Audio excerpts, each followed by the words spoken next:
In the ancient city of Nippur, in the year 1923, a German scholar named Arno Poebel made a discovery that would perplex academics for the next 100 years. Deep in the archives of a museum in Berlin, he uncovered clay tablets written in cuneiform script, the oldest written language in human history. On these tablets was a detailed description of something the Sumerians called Kur, not a place of fire and punishment like the underworld myths of later civilizations. Kur was something entirely different, something far stranger, something that defied easy explanation. A realm where the dead existed in a state of perpetual half-consciousness, wandering through darkness without purpose, without memory, without any hope of ever returning to what they once were. The texts were methodical, careful, scientific in a way. They described not mythological fancy or religious speculation, but something that seemed to be treated as documented fact, as evidence gathered over generations and recorded for posterity. This was not poetry about the afterlife. This was description, clinical observation, the kind of writing that emerges when a civilization has encountered something directly and attempted to describe it to future generations. But this was only one description, only one vision, only one account of what the Sumerians believed happened to consciousness after the body died. The Sumerian understanding of the afterlife was far more complex, far more nuanced than most modern scholars have acknowledged, far more sophisticated. There were 8 major descriptions, 8 completely different visions of the afterlife scattered throughout their texts. 8 distinct and detailed accounts of what happens to human consciousness when the body dies and returns to dust. Each one describing a different possible state, a different possible path that a consciousness might follow. And the third one, the one that appears in the oldest surviving accounts, is genuinely terrifying in ways that contemporary researchers have struggled to articulate without sounding sensational or overly dramatic. This is the description that was deliberately hidden, deliberately obscured, deliberately removed from texts that were preserved. The priests and scribes of later generations understood that this particular vision was too disturbing, too hopeless, too likely to create despair and existential dread in the hearts of ordinary people. The Sumerians did not fear death the way later cultures would. They did not approach the subject with the dread and desperation that characterizes so much of modern human anxiety about mortality. No, they feared something far worse than death itself. They feared what came after. They feared the absence, the emptiness, the complete erasure of self. They feared being trapped in a state of consciousness that they could not escape from, could not understand, could not possibly communicate their way out of. They feared something that would make even the worst physical suffering seem preferable by comparison. This is the story of 8 Sumerian visions of the afterlife. This is the account of why the third one has haunted scholars and researchers for over a century, why it was systematically removed from later religious texts and deliberately obscured by subsequent civilizations that sought to suppress this knowledge, why it is almost completely unknown in the modern world, despite being one of the oldest and most detailed documented descriptions of the dying process, and what consciousness experiences at the precise moment of death and in the period immediately following. Let us begin with proper context. Let us understand what we are dealing with here and why this matters. The Sumerians emerged in Mesopotamia around 5,000 years before the current era. During their flourishing civilization, they developed the first known written language. They built the first true cities with walls and gates and organized governance structures. They created the first formal governments and the first legal codes that were written down and preserved. They established the first organized religions and the first priestly class with formal training and authority.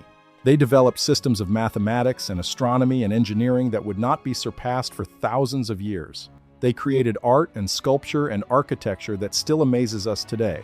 They were the keepers of knowledge that would influence every single culture that came after them.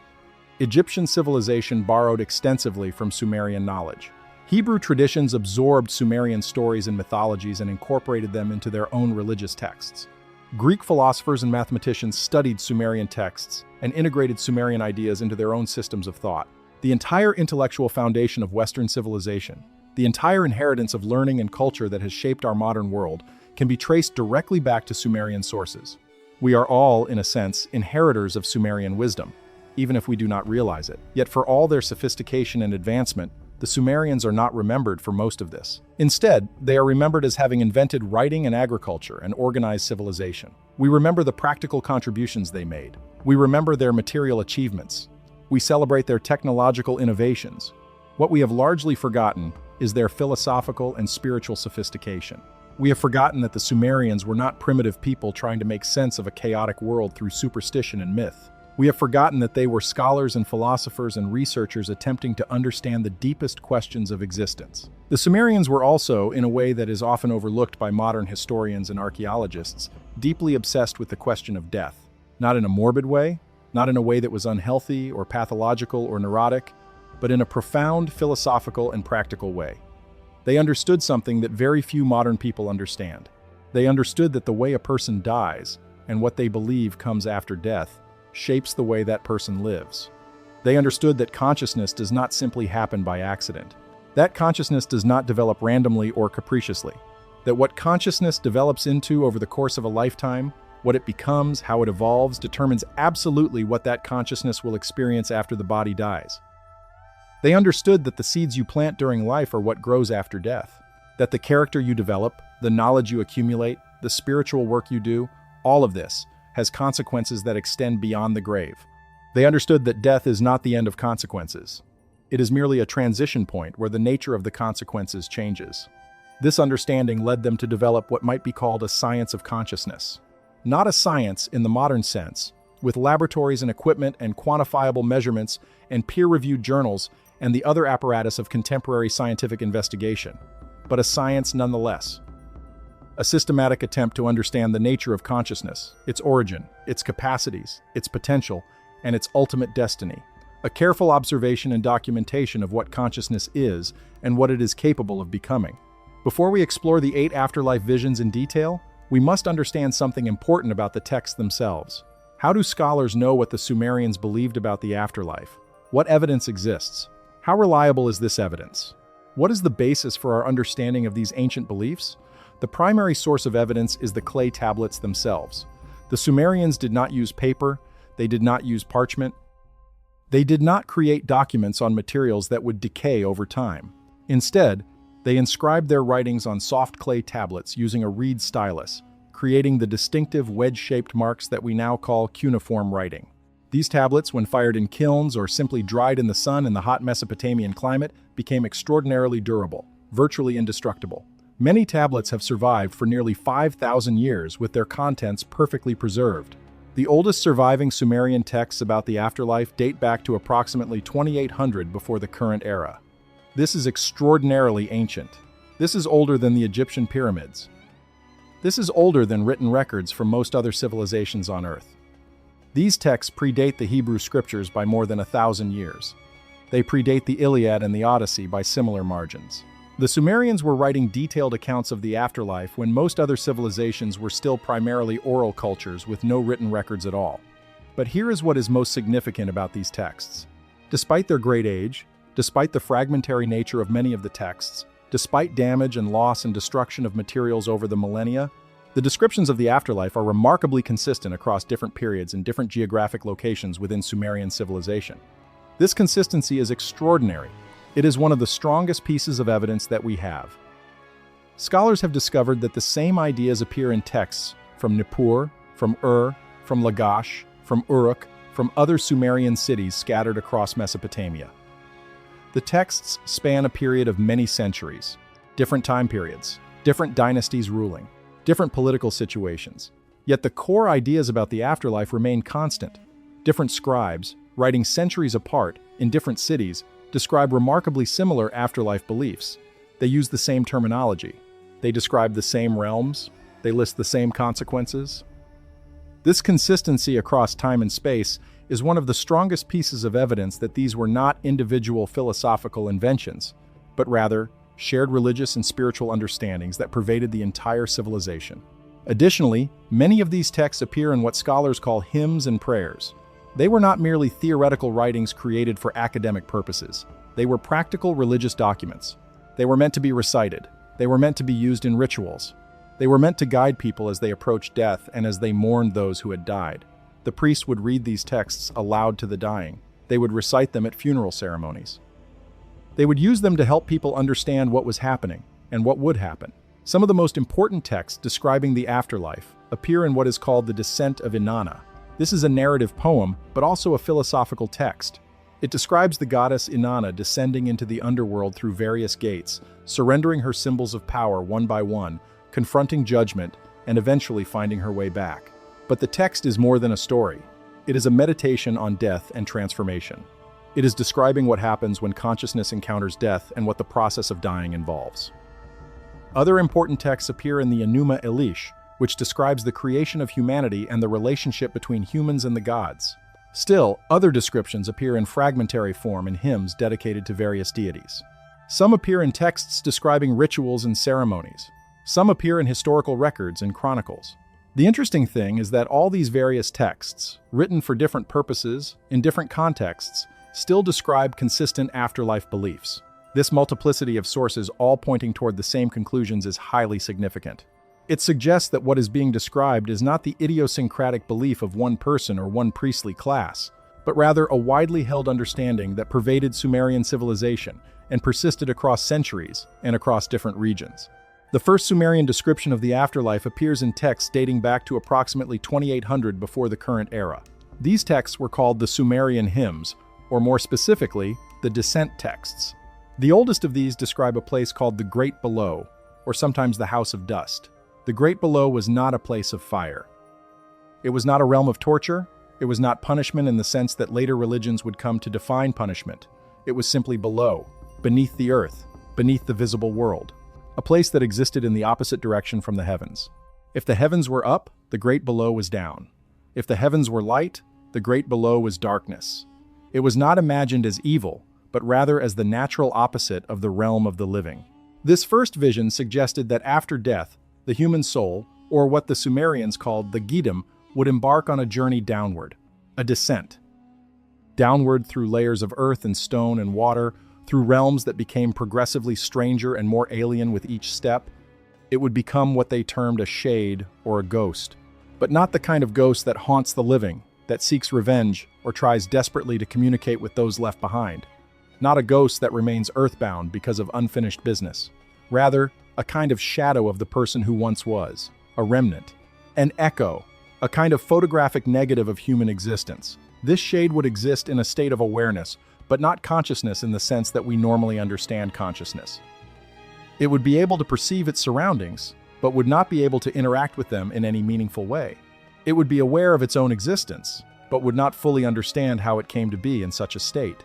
It would be like a person watching a movie of their own life, aware that the movie is playing, aware that scenes are unfolding, aware that things are happening, but unable to reach into the screen and change what is happening or stop the film, unable to affect the story that unfolds, trapped in observation without participation. The first description emphasized this quality of passivity. Death was described as a journey downward. The soul would travel through 7 gates. At each gate, a guardian stood. At each gate, the soul would be confronted with a portion of what it had been during life. At each gate, it would be forced to surrender something: its clothing, its dignity, its sense of who and what it was. By the time it reached the final gate, after surrendering itself completely at 6 gates already, the soul would be entirely naked, entirely vulnerable, entirely emptied of everything that made it who it once was. At this final gate, it would be admitted into the Great Below, there to dwell in darkness and incomprehension. But the Sumerians did not view this as inherently evil or unjust. It was not presented as a punishment for sin or transgression. It was simply described as the nature of existence. It was the way things were. Life happened in the realm of light, in the realm above, in the realm where sun shone and crops grew and human civilization flourished and joy was possible.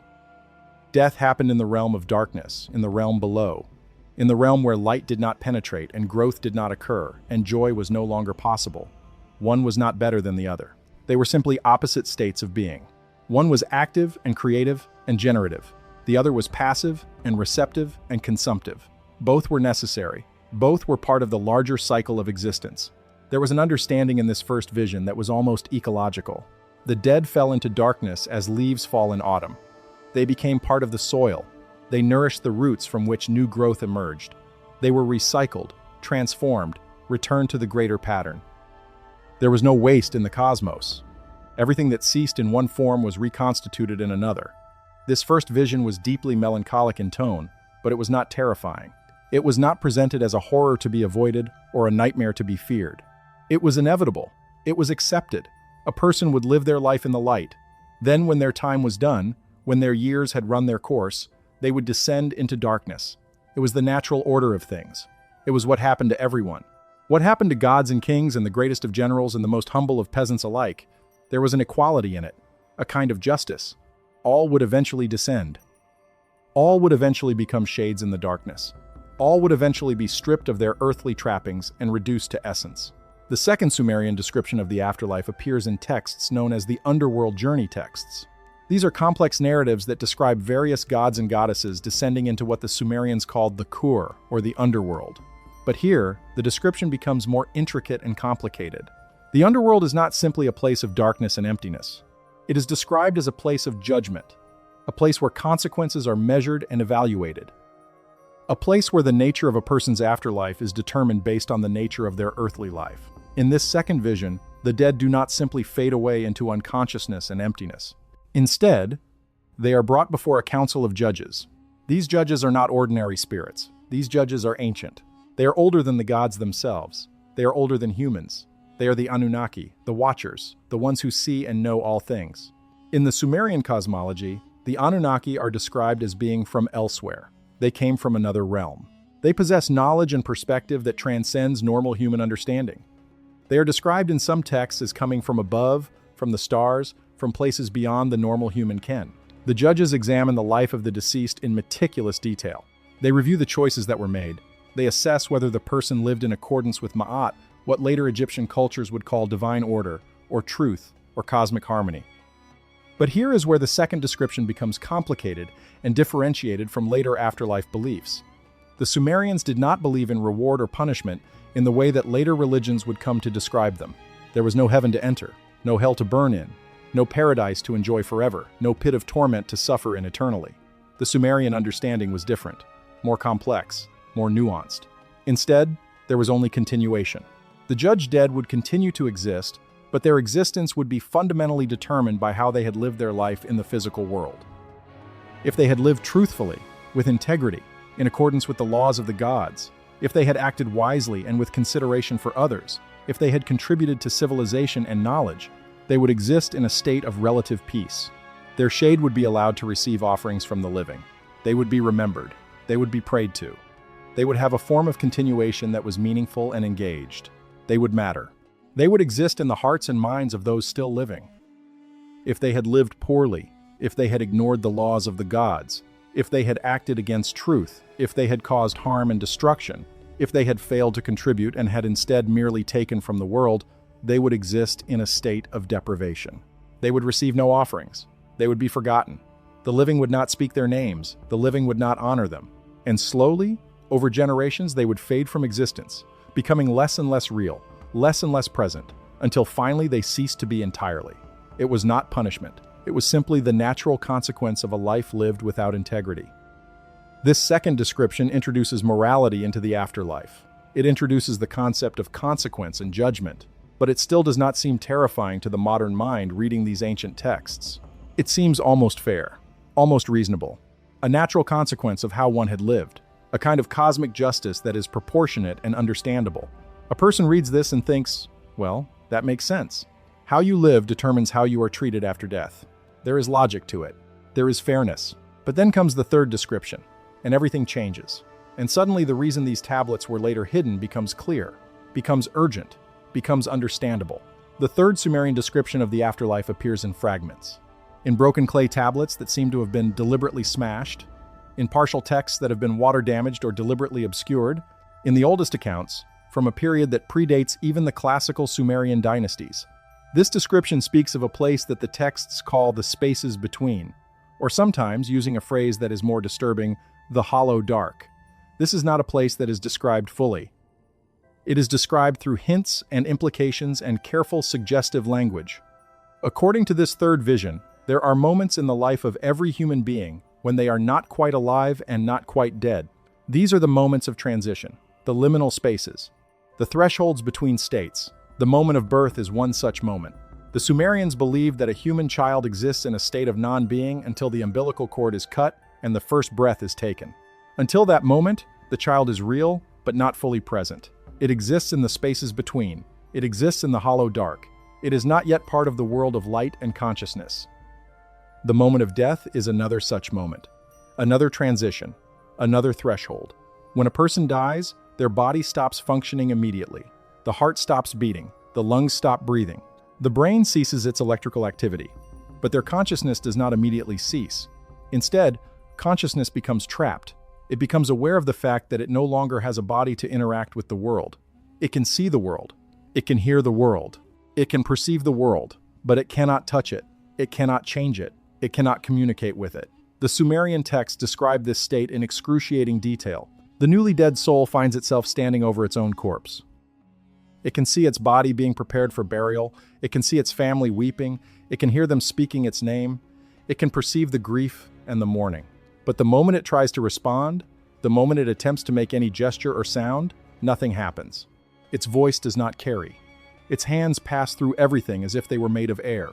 It is present but unseen, conscious but unable to affect anything. And this is where the description becomes genuinely terrifying. According to the third Sumerian text, this state does not last for hours. It does not last for days. It lasts for the full duration of the burial process. In Sumerian culture, the body was not buried immediately after death. There was a period of mourning that extended for weeks, sometimes months. The body was washed and prepared with elaborate ceremonies.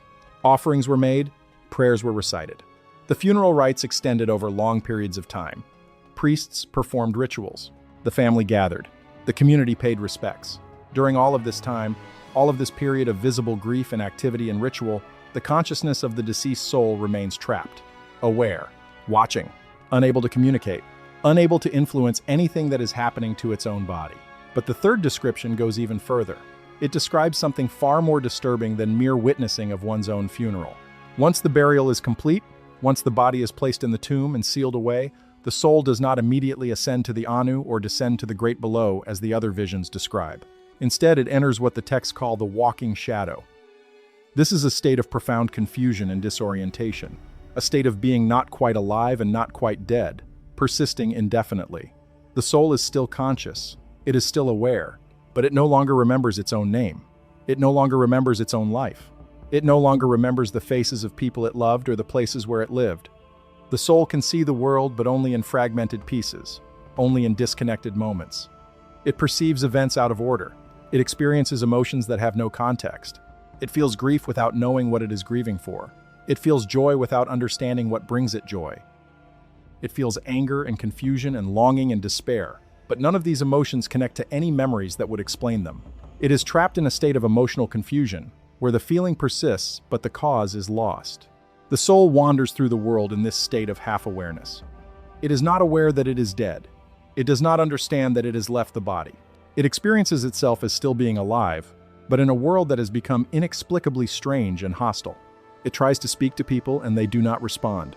They walk past as if the soul does not exist. It tries to touch things and its hands pass through them. It tries to eat and the food has no substance and provides no nourishment. It does not understand why. It cannot comprehend why the world has become so unresponsive, so resistant, so utterly alienating. The soul might find itself drawn back to places it knew in life.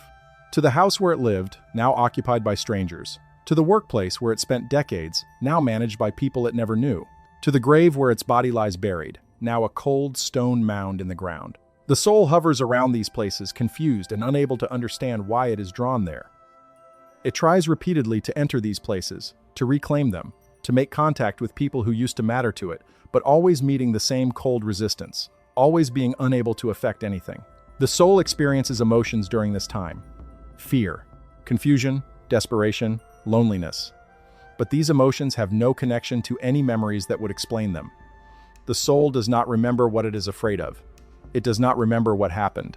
It is afraid for reasons it cannot articulate. It is sad about something it cannot recall. It is desperate to reach something it no longer remembers. It is lonely for a connection it cannot remember having had. The soul is unable to interact with anything, unable to communicate with anyone, unable to understand its own existence. And according to the Sumerian texts, this state of the walking shadow can last for years, sometimes for decades, sometimes for longer, rarely for centuries. In the case of souls who were exceptionally powerful or significant during their earthly lives, the duration is not fixed, it is not predictable. A person might spend 5 years in this state. Another might spend 20 years. Another might spend 50 years. What makes this utterly terrifying is what happens during this prolonged period of wandering. The soul is conscious. It is aware. But it is trapped in a state that is neither fully alive nor fully dead. It is trapped in what might be called living death, conscious torture, existential isolation. And during this entire period, which can extend from years to many decades, the consciousness is slowly fragmenting. Memories are dissolving. The sense of self is eroding. At first, during the early years of the walking shadow, the soul might retain some memories. It might remember fragments of its own name. It might recall the face of someone it loved. It might have vague awareness of its own history. It might feel drawn to certain places or to certain people. But as the years pass, these memories fade. The face it remembers becomes less clear. The name fades. The sense of who it was becomes increasingly vague. The connections become more tenuous. Eventually, after enough time has passed, the soul no longer remembers anything. It does not remember its own name. It does not remember the faces of the people it loved. It does not remember the places where it lived. It does not remember its own life at all. It has no identity. It has no history. It has no context. It becomes a wandering consciousness without any sense of self. In this state of complete disconnection and fragmentation, the soul continues to exist. It continues to perceive the world, but it perceives it without understanding. It perceives events as disconnected flashes, sounds without meaning, images without context. It is aware, but its awareness is like the awareness of a newborn infant. Consciousness without the memory and framework that would make that consciousness meaningful. Consciousness without understanding. Consciousness without context. Consciousness trapped in itself, unable to comprehend itself. The fourth Sumerian description of the afterlife introduces a completely different vision. This vision appears in texts known as the Enuma Elish fragments and the Atrahasis texts, documents that describe the creation of humanity and the relationship between humans and the Anunnaki, the beings who came from elsewhere and brought knowledge with them. This fourth description offers an alternative to the descent into darkness, an alternative to judgment, an alternative to confusion. The fourth vision describes what might be called the dissolution. In this vision, death is not a transition to another realm. Death is not a journey to be undertaken. Death is not a descent or an ascent. Death is a return to the elements. The body decays and becomes soil. The consciousness disperses and becomes part of the greater consciousness of the universe itself. In this vision, the individual does not persist after death in any recognizable form. Instead, the individual merges completely with something larger, with the cosmic consciousness, with the mind of the universe itself. This is described not as an unpleasant state. It is described as a kind of liberation, a release. The burden of individual existence is lifted away. The weight of memory and identity, which can be a heavy and painful thing to carry, is released. The consciousness experiences what the texts call unity with all things. A state in which the boundaries between self and other dissolve completely, merging with the infinite. The fourth description emphasizes this aspect of dissolution and release. It suggests that those who understand this truth, who accept this truth, who live their lives in harmony with this understanding, will experience death not as an ending that they should fear, not as a punishment, but as a kind of return home, a merging with something larger than themselves, a coming back to the source from which consciousness originally emerged. The language used in these texts to describe this state is remarkably peaceful. It is contemplative. There is a sense of inevitability, but without the dread that characterizes the first vision. There is an acceptance, an understanding that the self is not permanent, that identity is temporary, that the body and the individual consciousness are like waves in an ocean. They have a form for a time, they exist with boundaries for a time, but ultimately they dissolve back into the larger whole from which they emerged. This fourth vision is almost peaceful in its expression. It is not the desperate peace of the first vision, nor the judged peace of the second vision, nor the terrifying confusion of the third vision. It is the peace of understanding, of acceptance, of knowing that you are not ultimately separate from the universe itself, that you were never truly alone, that you are part of something far larger and more enduring than your individual self. The fifth Sumerian description of the afterlife appears primarily in texts that are often overlooked by mainstream scholars. These are fragments and references scattered throughout various Sumerian religious texts, descriptions that seem out of place, descriptions that seem to contradict the officially accepted doctrine, descriptions that describe something that does not fit neatly into any category. This fifth vision describes something called the second life. This is a vision that suggests the existence of a realm adjacent to the physical world, a realm that exists side by side with our own reality. According to this fifth description, the afterlife is not a single state or location. It is not a fixed destination from which there is no escape. Instead, it is a continuation of the same kind of existence that humans experience in the physical world, except that it occurs in a different realm, a different dimension, a different frequency of existence. The dead do not dissolve. They do not descend into darkness and confusion.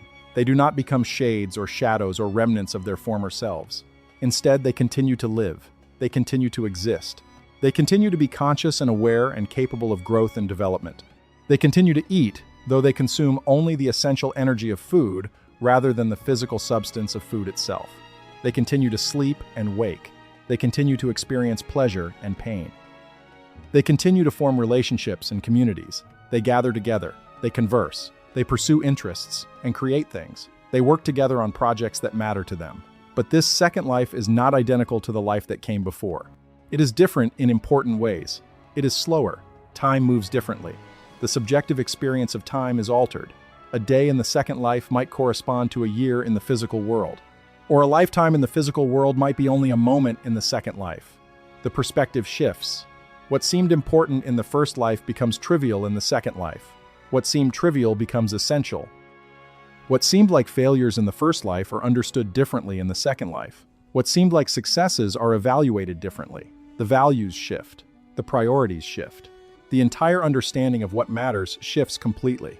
A person might spend decades worrying about money and status in the physical life, only to arrive in the second life and realize that these things were never important at all.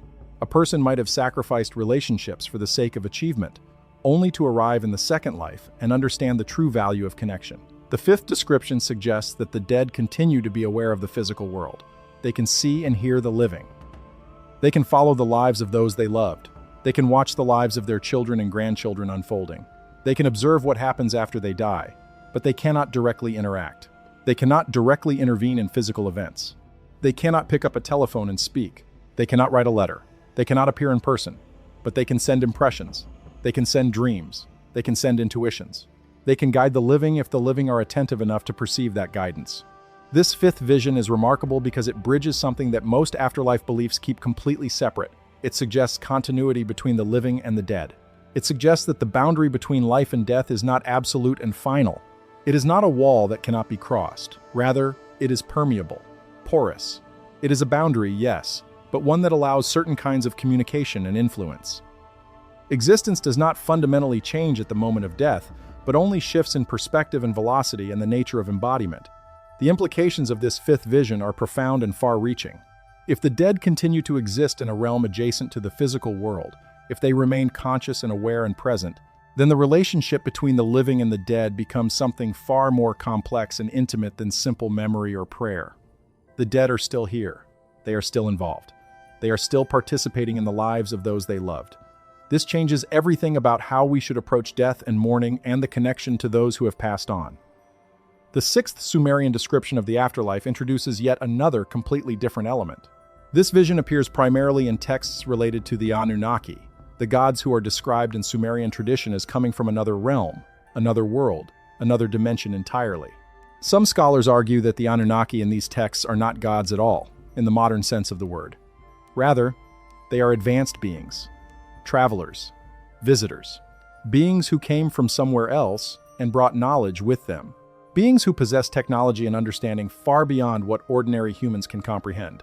The sixth description suggests something radical.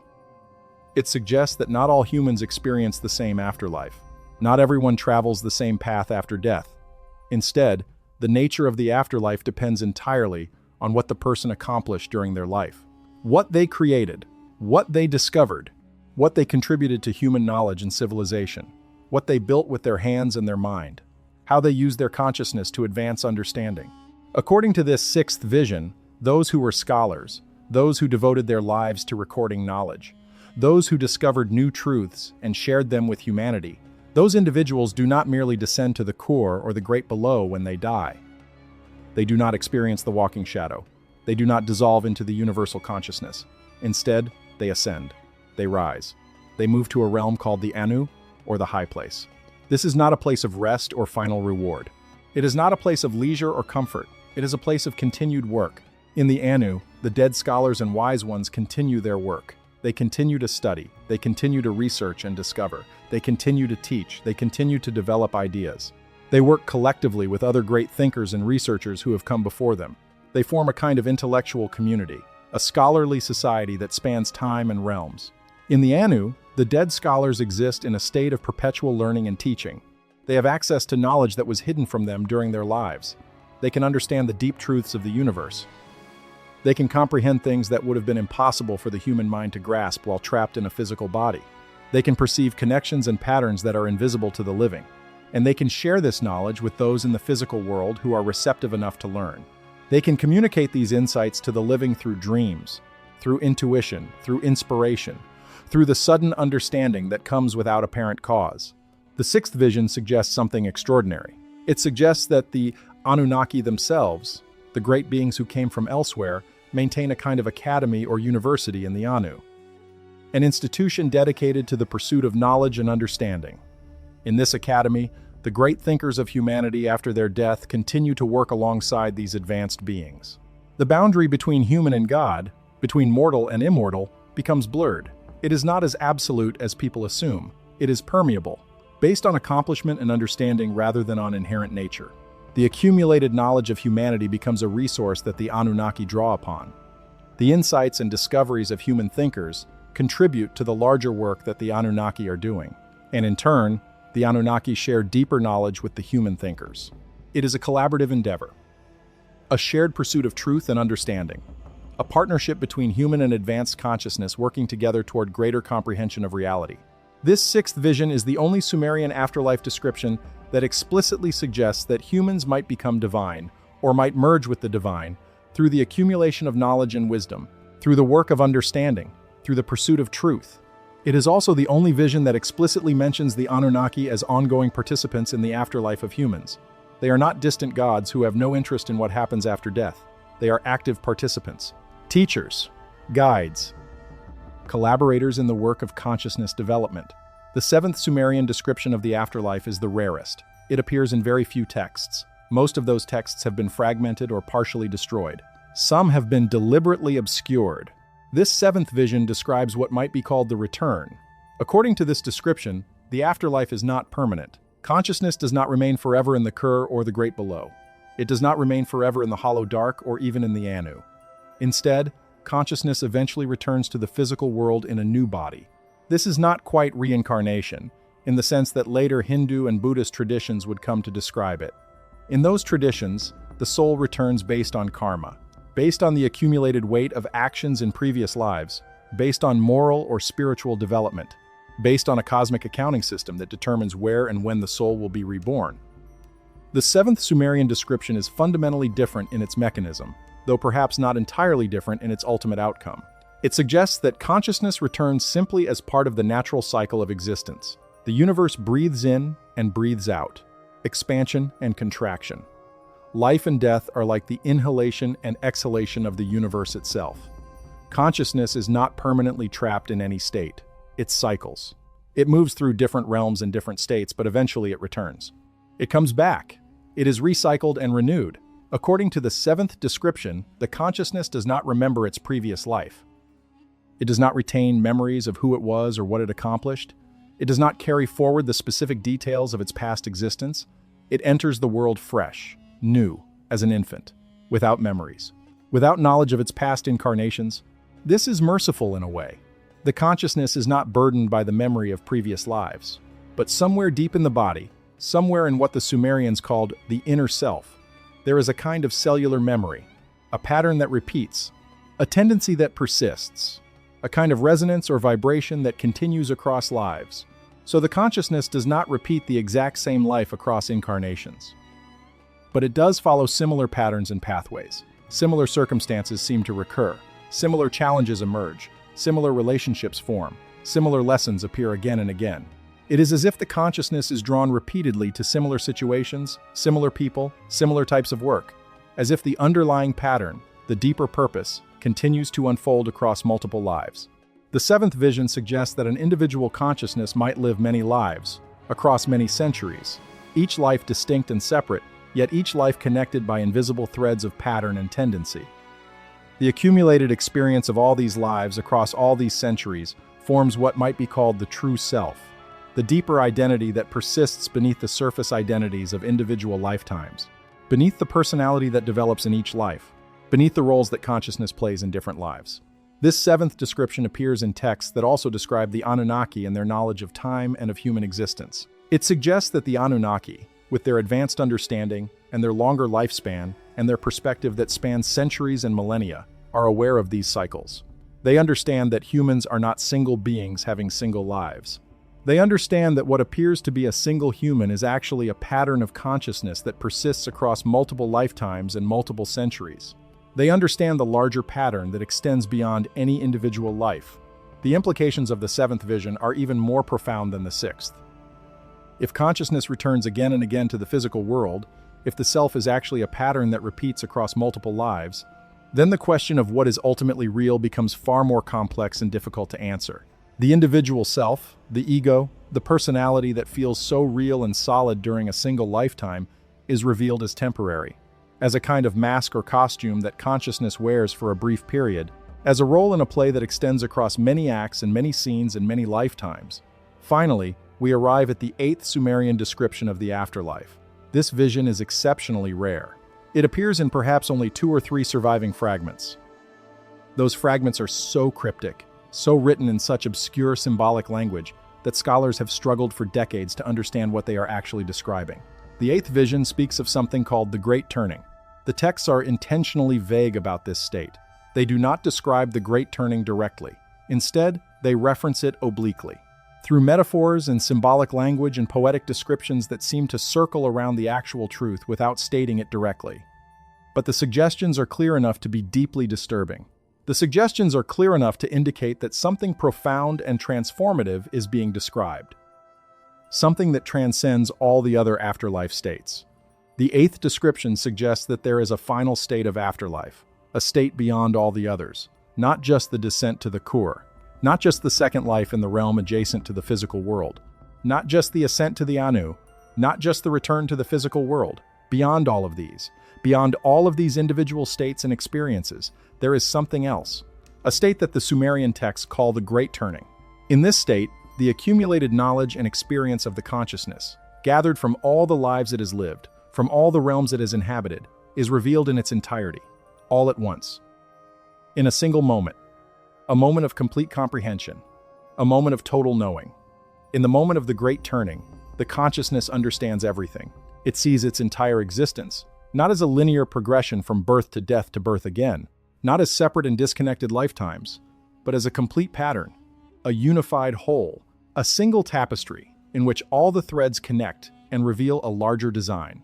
It understands the purpose of every life it has lived. It understands the connections between all its different incarnations. It understands the role it has played in the larger unfolding of human civilization and human consciousness. It understands its relationship to the Anunnaki and to the purpose they are pursuing on Earth. It understands the larger cosmic context in which all human life exists. It understands truths about the nature of reality that are normally hidden from individual human consciousness. It achieves what might be called enlightenment, awakening, complete and total understanding.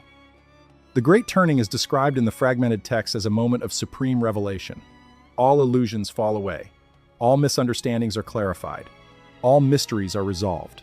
The consciousness finally sees reality as it truly is, without the filters and limitations of individual human perception. But the eighth description also suggests that this understanding comes at a profound cost. In the moment of the Great Turning, the consciousness also understands its own limitations.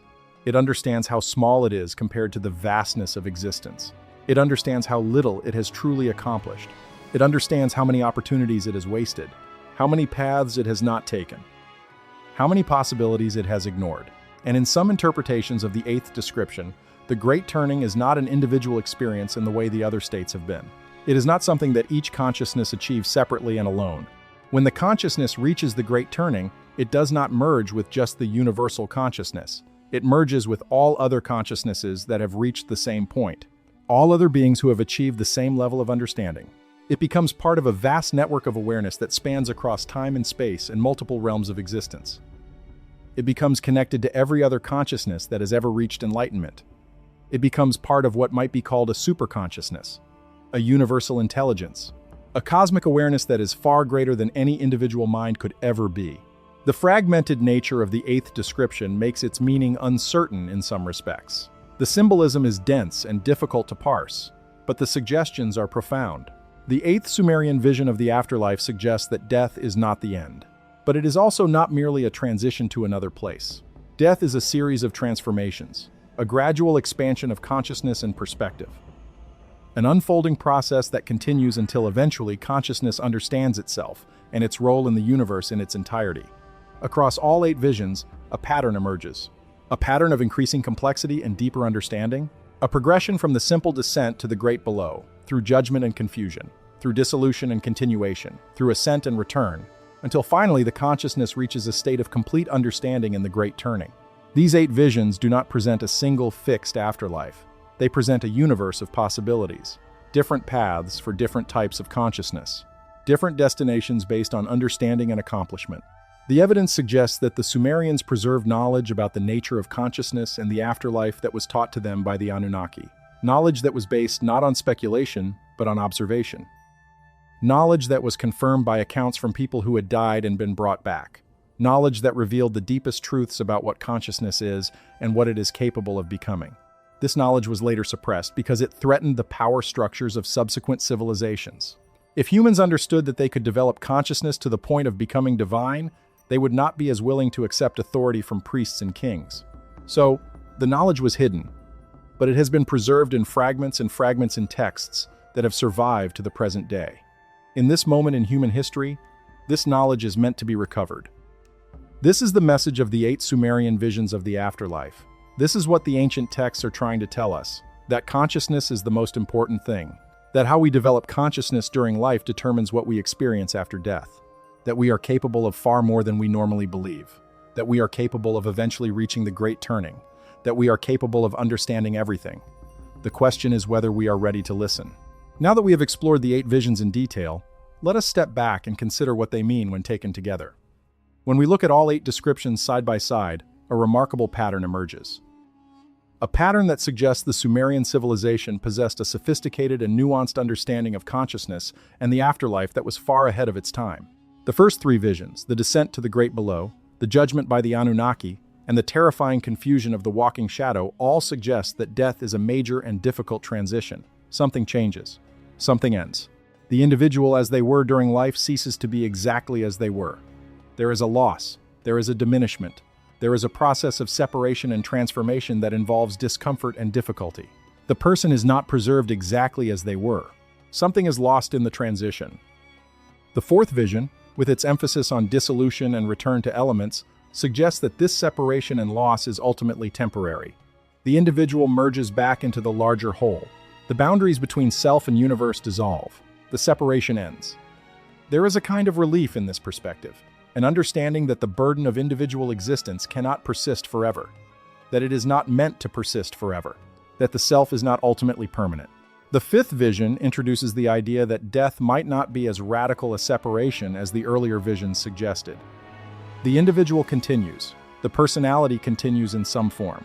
The community of the dead continues. There is ongoing relationship, ongoing growth, ongoing interaction between the living and the dead. The two realms are adjacent and permeable.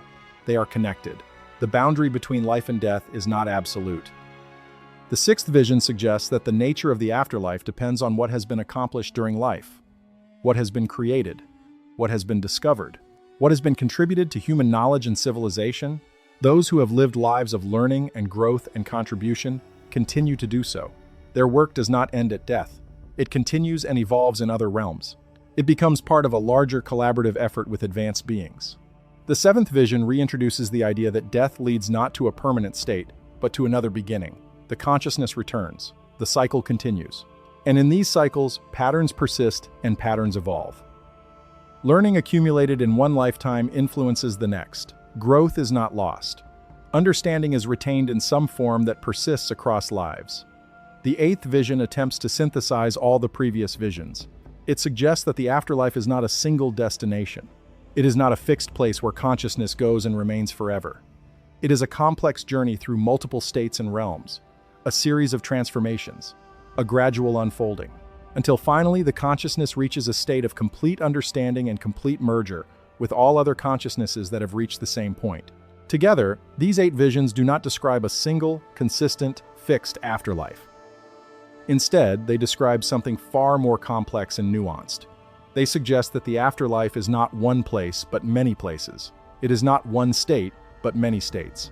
It is not one experience, but a series of experiences and transformations.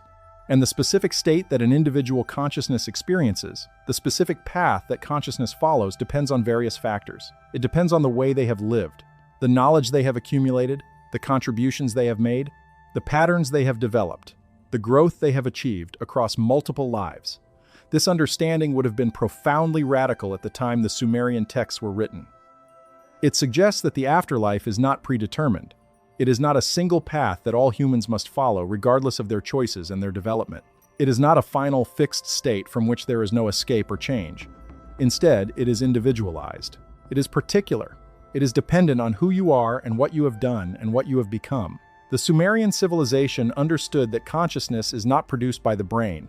The brain is a receiver, or perhaps a translator, or perhaps an antenna.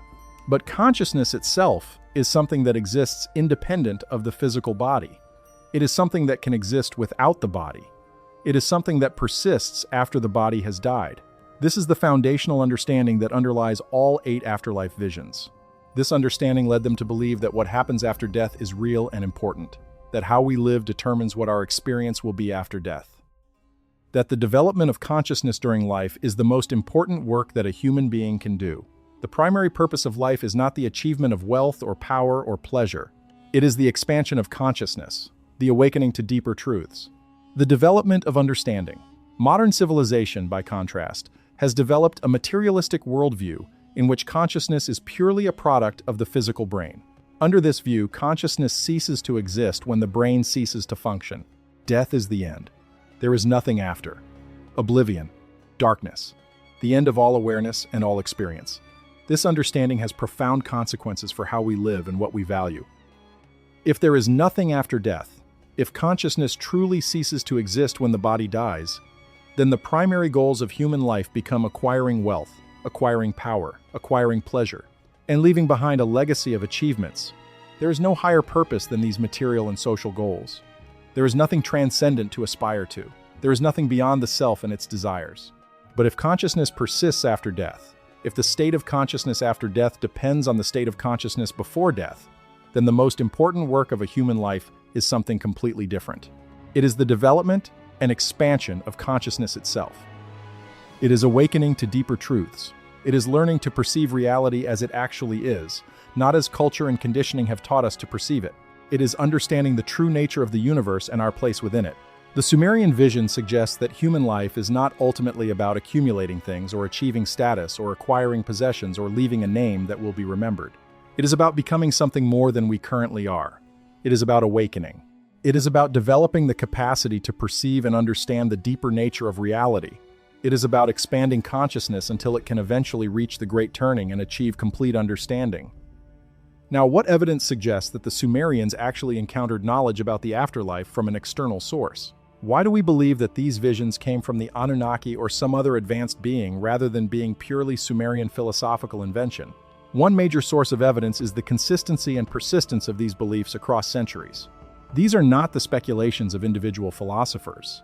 They are part of a stable, religious, and spiritual framework that persisted across the entire civilization for thousands of years. Different scribes, different time periods, different cities all describe the same core concepts. Another source of evidence is the detailed nature of some of the descriptions, particularly the third vision of the walking shadow. These are not vague or poetic descriptions. They are specific accounts of states of consciousness that seem to describe something observed or reported directly. They describe the exact sequence of events during the dying process and the period immediately following death. They describe specific emotional and perceptual states with a precision that suggests direct observation. The similarity of these descriptions to modern near-death experience accounts is striking.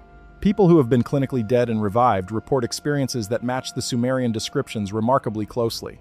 The inability to communicate, the awareness of surroundings, the sense of being trapped between states, the confusion and disorientation. These are not elements that a Sumerian philosopher would have invented without reference to actual experience. Additionally, the relationship between the Sumerian afterlife visions and the accounts of the Anunnaki is significant. The Anunnaki appear repeatedly in the afterlife descriptions as judges, teachers, and guides. They are described as beings with advanced knowledge and understanding. The Sumerians seem to have received these afterlife teachings from the Anunnaki. They seem to be documenting what the Anunnaki revealed to them. The fact that similar afterlife beliefs appear in many cultures separated by vast distances and separated by time suggests that these beliefs may have been shared by an external source with multiple civilizations. The Sumerians were not the only ancient civilization to develop detailed afterlife beliefs, but the Sumerian beliefs are among the oldest and most detailed. If the knowledge of the afterlife was shared with humanity by advanced beings, if the Anunnaki or beings like them revealed these truths to the Sumerians and to other civilizations, then the question becomes, what happened to this knowledge? Why did it become suppressed? Why is it not widely known today? One reason is that many Sumerian texts were deliberately destroyed or suppressed. Conquerors, when they took control of Sumerian cities, often destroyed the records of the previous civilization. They did not want the people they had conquered to maintain their own religious traditions and their own understanding of the cosmos. They wanted to impose their own gods and their own beliefs and their own understanding of what happens after death. But another reason might be far more subtle and more significant. The Sumerian understanding of the afterlife, particularly the 6th, 7th, and 8th visions, suggested that humans were capable of becoming something more than human. That through the development of consciousness and knowledge, humans could eventually merge with divine consciousness. They could become part of the Anu. They could work alongside the Anunnaki themselves. They could eventually achieve enlightenment and merge with the cosmic consciousness. This idea threatened the power structures of later civilizations and later religions. It still threatens power structures in the modern world. If ordinary humans were taught that they could develop consciousness to the point where they became divine, they might not be as willing to accept the authority of priests or kings or institutional leaders. They might not be as willing to accept the idea that divinity was a property that belonged only to certain specially chosen beings. They might not be as willing to accept the claim that humans are fundamentally limited and can never transcend their human nature. So the later religions and civilizations that came to power suppressed the idea of human capacity for expanded consciousness. They taught instead that humans were fundamentally limited creatures, that humans could not become divine, that there was an unbridgeable gap between human and God, that the role of humans was to obey and worship and follow rules, not to develop and become and ultimately transcend.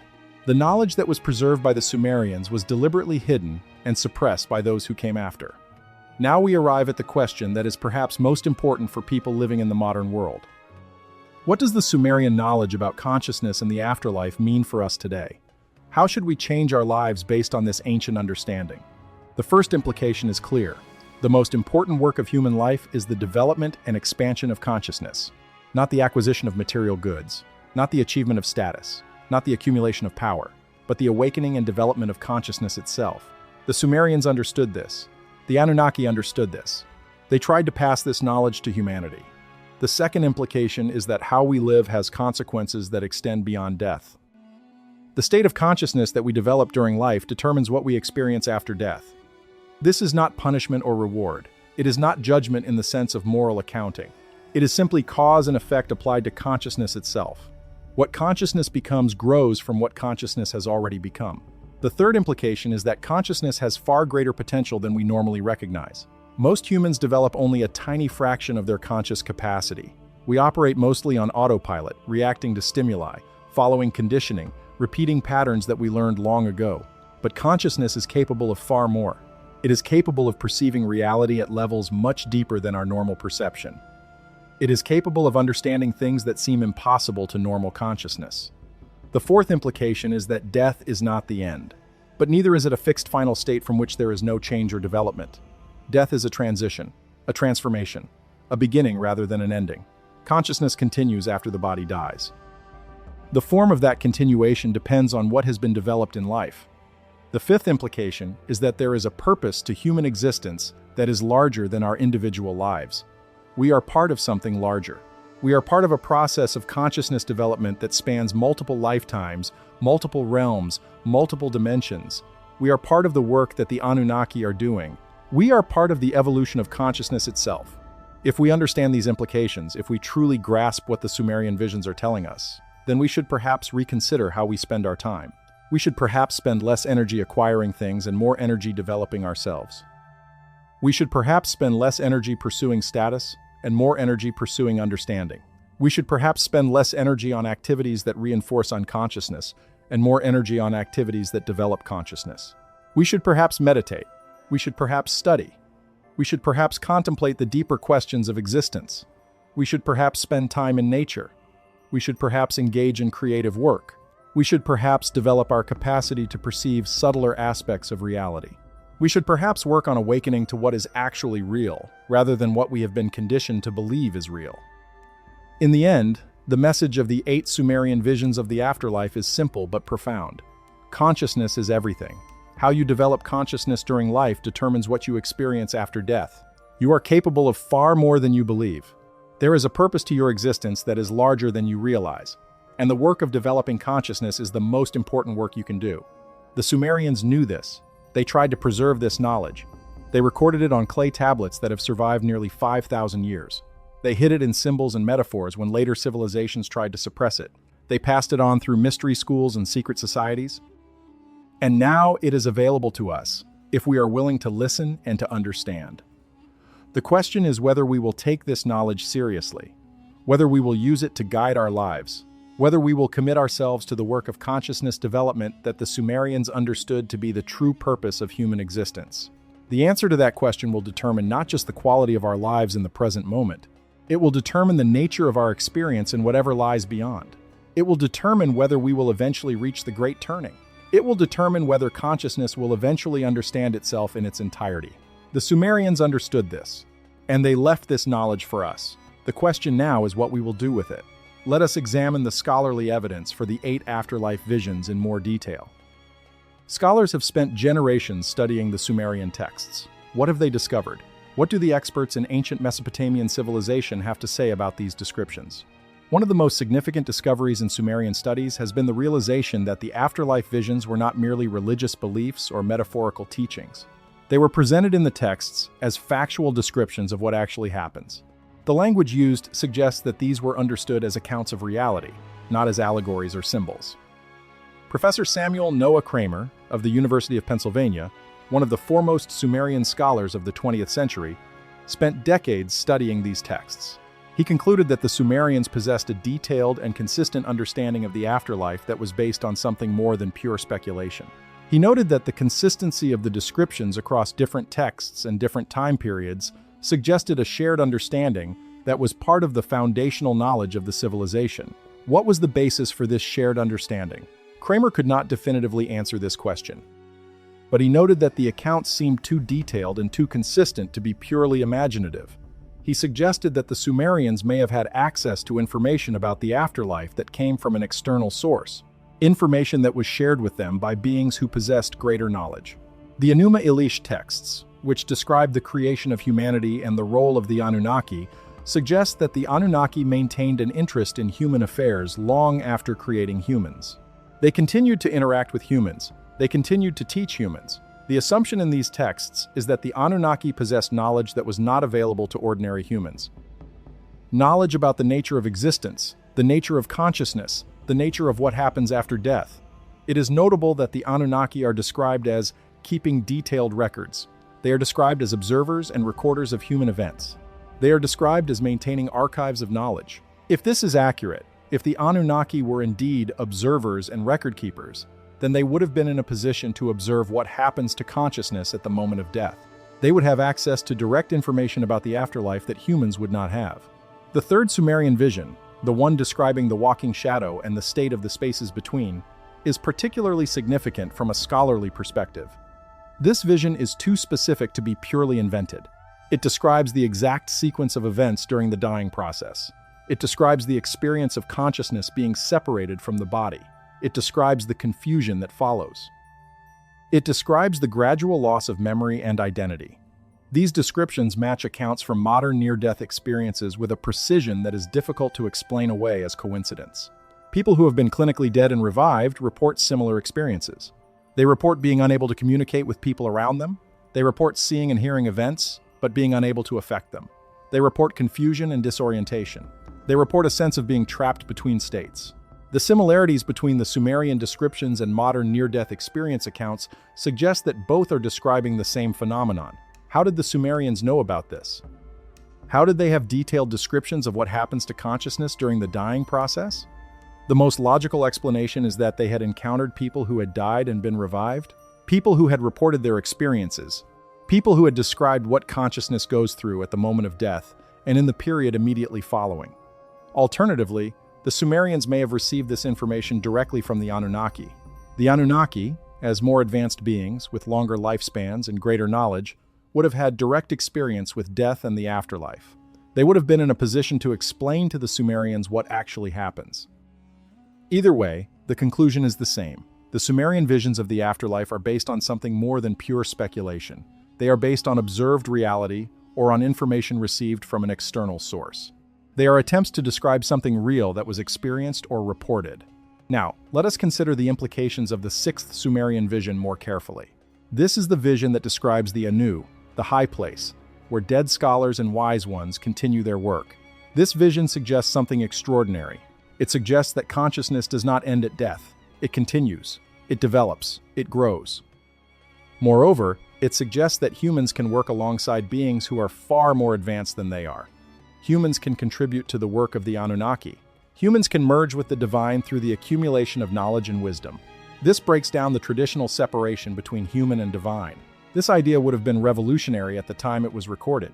It would have contradicted the beliefs that developed in later civilizations, which emphasized the absolute separation between human and divine. It would have threatened the power structures that depended on maintaining the belief that humans were fundamentally limited and that divinity was the exclusive property of certain beings. The sixth vision, in some sense, is the most hopeful of all eight. It suggests that human consciousness has unlimited potential. It suggests that consciousness can develop to such an extent that it becomes indistinguishable from divine consciousness.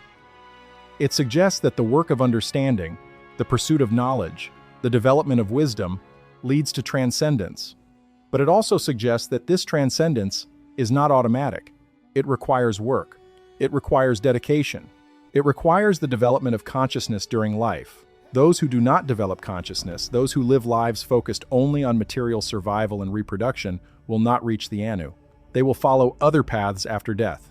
The Sumerians understood that there is a path available to humanity, a path of consciousness development that leads to the Anu, that leads to working alongside advanced beings, that leads to becoming divine. But this path requires effort. It requires commitment. It requires choosing to develop consciousness, rather than simply drifting through life unconsciously. Now let us examine the deeper implications of the eighth vision, the Great Turning. This vision suggests that the ultimate destiny of consciousness is to achieve complete understanding, to see the entire pattern of existence all at once, to understand the role that consciousness has played in the unfolding of the universe. But the eighth vision also suggests that this understanding comes at a cost. The consciousness that reaches the Great Turning understands its own limitations. It understands how small and limited it actually is compared to the vastness of existence. It understands how little it has accomplished. It experiences a kind of humility in the face of cosmic vastness. This is different from the ego dissolution that occurs in the fourth vision, the dissolution. In the dissolution, the consciousness simply ceases to exist as a separate entity. It merges with the universal consciousness and loses all sense of individual identity. In the Great Turning, the consciousness maintains its identity while achieving complete understanding. It becomes aware of itself and its role in the larger pattern.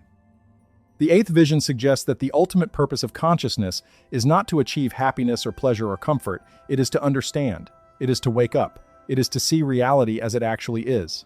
And this seeing, this understanding, this awakening is something worth pursuing, even if it requires sacrifice, even if it requires dedication, even if it requires the willingness to challenge everything we have been taught. The 8 Sumerian visions of the afterlife, taken together, present a vision of existence that is far more complex and far more meaningful than the materialist worldview that dominates modern civilization. They suggest that consciousness is central to existence. They suggest that how we develop consciousness has consequences that extend beyond death.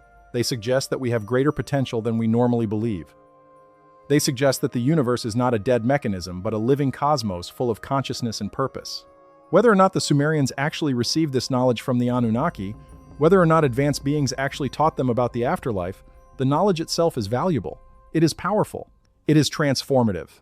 It invites us to reconsider what we believe about death, about consciousness, about the purpose of life. In the modern world, we have largely forgotten these teachings. We have forgotten that consciousness is the most important thing. We have forgotten that how we live has consequences that extend beyond death. We have forgotten that consciousness has unlimited potential. We have forgotten that we are capable of becoming divine through the development of wisdom and understanding. But the knowledge is still available to us. The Sumerian tablets are still preserved. The ancient texts can still be studied. The lessons can still be learned. The only question is whether we are willing to listen. Whether we are willing to consider that an ancient civilization might have understood something that we have forgotten. Whether we are willing to reconsider our own beliefs about death and consciousness, and the ultimate purpose of human existence. The Sumerians have left us a gift. A gift of knowledge about the deepest mysteries of existence. The question is whether we will accept that gift, whether we will study it, whether we will apply it to our lives, whether we will use it to guide our development of consciousness, whether we will commit ourselves to the work that the Sumerians and the Anunnaki understood to be the true purpose of human life. The choice is ours. And the choice we make will determine not just the quality of our life in this realm, it will determine what we experience in whatever comes after. It will determine whether we eventually reach the great turning. It will determine whether consciousness continues to expand and develop, or whether it stagnates and fades. The Sumerians knew this, and they left us the knowledge so that we could know it too. The question is what we will do with it. Let us now turn our attention to what modern research has revealed about consciousness, near-death experiences, and what happens during the dying process. How does contemporary scientific understanding compare to the Sumerian visions? Are there points of agreement? Are there areas where modern research confirms or contradicts the ancient teachings? Modern research into near-death experiences has revealed something remarkable. When people are clinically dead and subsequently revived, they often report similar experiences across different cultures and backgrounds. These experiences include feelings of peace and calm, movement through a tunnel or corridor, encounter with light, a sense of being separated from the body, and often a review of their life. Some near-death experience accounts describe the exact scenario that the Sumerian third vision describes. The person reports being able to see and hear what is happening around them. They observe people working on their body. They hear people speaking, but they are unable to communicate. They are unable to touch anything. They are unable to make themselves known.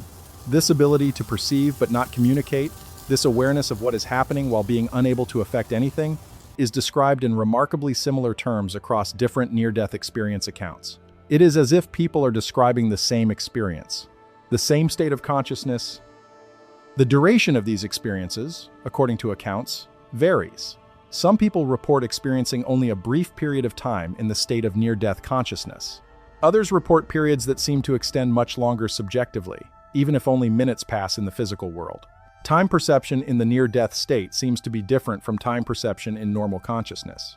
This variation in subjective time duration is consistent with the Sumerian description of the walking shadow. The Sumerian texts suggest that the duration of the state of confusion can vary from years to decades. If the subjective experience of time is radically different from physical time in the afterlife state, then decades in the afterlife might correspond to what seems like a much shorter time to observers in the physical world. Additionally, modern research has documented cases of people who have recovered from extended periods of clinical death or near-death states who report more extensive experiences.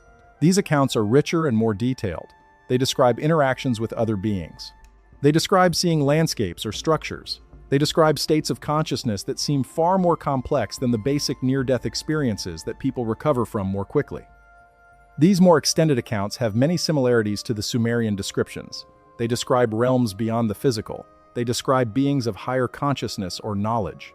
They describe the possibility of continued existence and continued development after the death of the body. The question that modern researchers are grappling with is how to interpret these accounts. Are they hallucinations generated by the dying brain? Are they genuine perceptions of other realms? Are they both? Do they represent something real that exists independent of individual consciousness? Do they represent constructs created by individual consciousness? The Sumerian texts suggest that what people encounter in the near-death state is real, that the realms they perceive are actual places or states of existence, that the beings they encounter are genuine entities with their own consciousness and knowledge. The Sumerians suggest that the afterlife is not a hallucination. It is a different realm with its own rules and its own nature. Modern physics has begun to suggest that this might be possible. Quantum mechanics has revealed that consciousness and observation play a fundamental role in the nature of reality. The universe does not seem to be a collection of independent material particles as classical physics suggested. Instead, everything seems to be interconnected. Consciousness seems to play a role in shaping reality. Some physicists have speculated that consciousness might be a fundamental aspect of the universe, like space and time and energy. Consciousness might not be produced by the brain. Rather, the brain might be a localizer or receiver of consciousness. It might be what allows universal consciousness to localize into individual identities. If this is the case, if consciousness is fundamental rather than being produced by material processes, then consciousness might indeed persist after the death of the brain. The localization might cease, the individual identity might dissolve, but the consciousness itself might continue. This speculation is consistent with the Sumerian visions, particularly with the fourth vision of Dissolution, which describes the merging of individual consciousness with the larger cosmic consciousness, and with the sixth vision of the Anu, which suggests that consciousness continues to exist and develop in other forms. The Sumerians also seem to have understood something that modern science has only recently begun to grasp. The idea that consciousness is not a byproduct of matter, but rather that matter is an expression of consciousness, that the universe is fundamentally conscious. That consciousness is primary and matter is secondary. This is a radical inversion of the materialist worldview that has dominated for the past few centuries. It returns us to perspectives that were held by many ancient civilizations. It suggests that the ancients understood something that we have forgotten. Now let us consider the implications of this understanding for how we should live. If consciousness is fundamental, if consciousness persists after death, if the state of consciousness after death depends on the state of consciousness before death, then the way we develop consciousness becomes the most important thing. Most people go through life in a state of relative unconsciousness. We react to stimuli. We follow patterns that were learned in childhood. We repeat behaviors and thoughts that have become habitual. We experience emotions that seem to arise without our choosing them. We have thoughts that appear in consciousness without our summoning them. We are, in a sense, asleep. We are functioning in the world, but we are not fully awake. The Sumerians understood that this unconsciousness has consequences. Those who live their entire lives asleep, who never awaken to deeper realities, who never develop their consciousness, will experience an afterlife that reflects that state. The confusion of the walking shadow, the inability to understand, the gradual fading into non-existence. This is not presented as punishment. It is not presented as injustice. It is presented as a natural consequence. The afterlife is not imposed on us from outside. It grows from what we have become. It is a reflection of the state of consciousness that we have developed. Therefore, the most important work of human life is to awaken, to develop consciousness, to become more aware, to perceive reality more directly, to understand the true nature of existence rather than living in the illusions that culture and conditioning have created. This work of awakening can take many forms. It can involve meditation and contemplation. It can involve study of philosophy and spirituality. It can involve creative expression. It can involve service to others. It can involve spending time in nature. It can involve artistic practice. It can involve deep conversations about the nature of reality. It can involve many different approaches. But the common element in all these approaches is the development of consciousness, the movement from sleep to wakefulness, from automaticity to awareness, from illusion to understanding. The Sumerians seem to have understood this deeply. They recorded this understanding in their texts. They preserved it so that future generations could learn from it, and now it is available to us.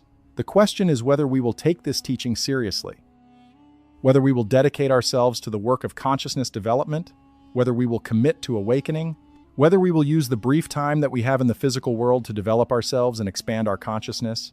The answer to this question will determine what we experience after death.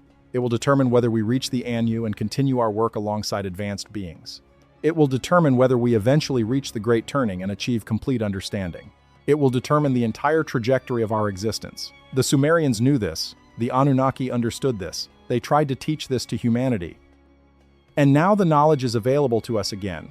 The only question is whether we will listen. The parallels between the Sumerian afterlife visions and the teachings of other ancient spiritual traditions are striking. The similarities suggest that the Sumerians were not alone in receiving knowledge about consciousness and the afterlife from advanced sources. Consider the Egyptian understanding of the afterlife. The Egyptians developed an elaborate framework for understanding what happens after death.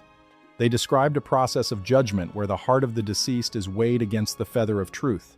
They described the underworld as a real place that consciousness journeys through. They described the possibility of continued existence after death if the soul is judged favorably. Many of these Egyptian ideas seem to have been borrowed from the Sumerians. The Egyptians, who had contact with Sumerian civilization through trade and cultural exchange, may have learned about these afterlife concepts from their neighbors. The Egyptian understanding seems like a more elaborate development of basic Sumerian ideas. Similarly, the Hindu and Buddhist traditions describe concepts that are strikingly similar to the Sumerian visions. The concept of reincarnation that appears in the 7th Sumerian vision appears prominently in Hindu teachings. The idea that consciousness cycles through different lives, that consciousness develops through multiple incarnations, that the self persists across lives as a deeper identity beneath individual personalities, all of these appear in both Sumerian and Hindu traditions. The concept of karma, the idea that actions have consequences that extend beyond the immediate moment, is consistent with the Sumerian idea that how you live determines what you experience after death. The Hindu understanding is more elaborate and more systematic, but the core idea is similar. The concept of liberation or moksha in Hindu and Buddhist traditions is similar to the Sumerian vision of the Anu and the Great Turning. The idea that consciousness can eventually escape the cycle of rebirth and achieve a state of pure understanding is present in both traditions. Even in more recent traditions, in the mystical branches of Christianity and Islam, we find similar ideas. The concept of union with the divine, the idea that consciousness can merge with God or the cosmic consciousness, the understanding that this merger is the goal of spiritual practice, all of these appear in Christian and Islamic mysticism and are also present in the Sumerian visions. The remarkable consistency of these ideas across different cultures and different time periods suggests that they are not merely human inventions.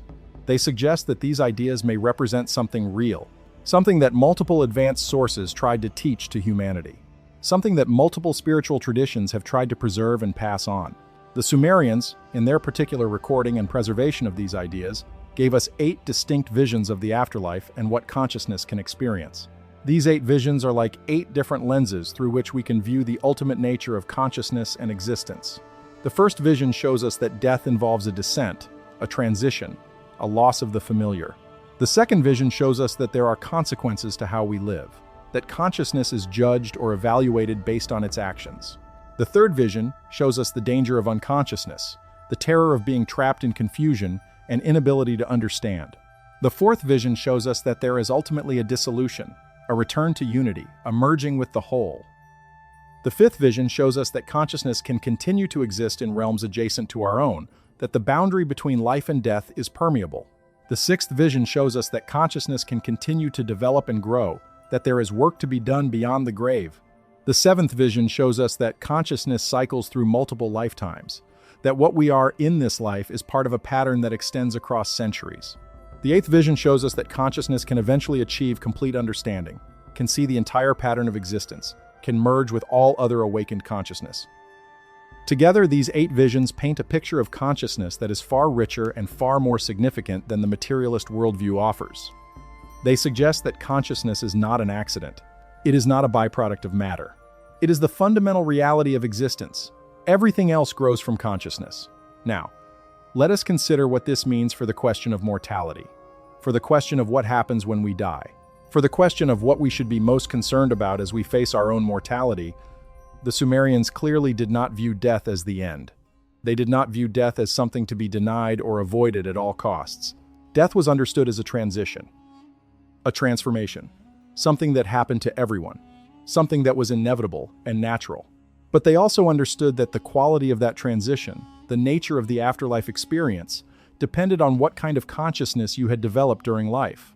They understood that death was not a neutral event. It was not something that happened the same way to everyone.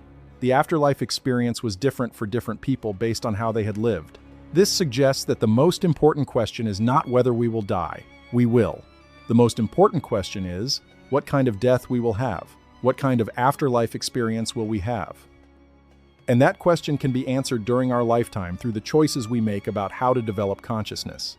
If we spend our lives pursuing wealth and power and pleasure without developing consciousness, without awakening to deeper realities, then we will face a death that reflects that state, an afterlife of confusion and gradual dissolution. But if we spend our lives developing consciousness, awakening to deeper realities, pursuing understanding and wisdom, then we will face a death that reflects that state, an afterlife of continued growth and development, an opportunity to continue the work of consciousness expansion in other realms.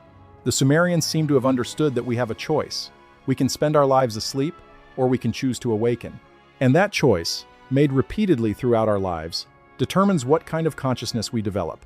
And that consciousness, in turn, determines what we experience after death. This is not a judgment. There is no cosmic judge punishing us for our choices. It is simply a law of nature, like gravity, like the law of cause and effect. The state of consciousness after death grows naturally from the state of consciousness before death. The Sumerians recorded this understanding because they thought it was important. They thought it was important for people to know that consciousness has consequences, that how we develop consciousness matters, that we have the power to choose what kind of consciousness we develop, that we have the power to shape our own afterlife experience through the choices we make in life. This is empowering knowledge. It suggests that we are not passive victims of fate. We are not powerless in the face of death. We have agency. We have choice. We have the power to determine the nature of our future existence. But it is also sobering knowledge. It suggests that we cannot escape the consequences of how we live. We cannot live unconsciously and then somehow achieve enlightenment after death. The consciousness we develop during life is what we bring to death, and the afterlife is what our consciousness has become.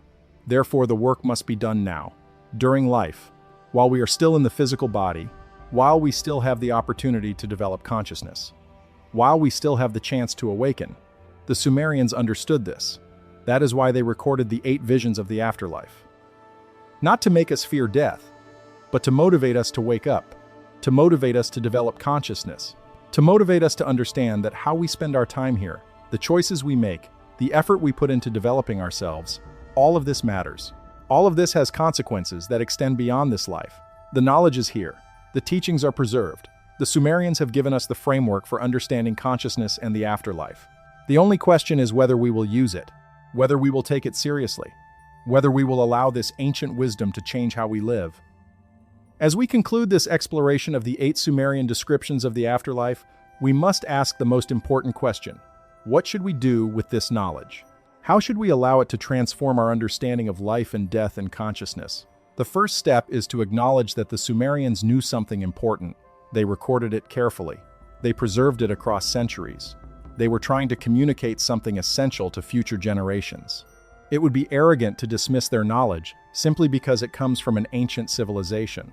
It would be foolish to reject ideas that are confirmed by modern near-death experience research and by the teachings of multiple spiritual traditions.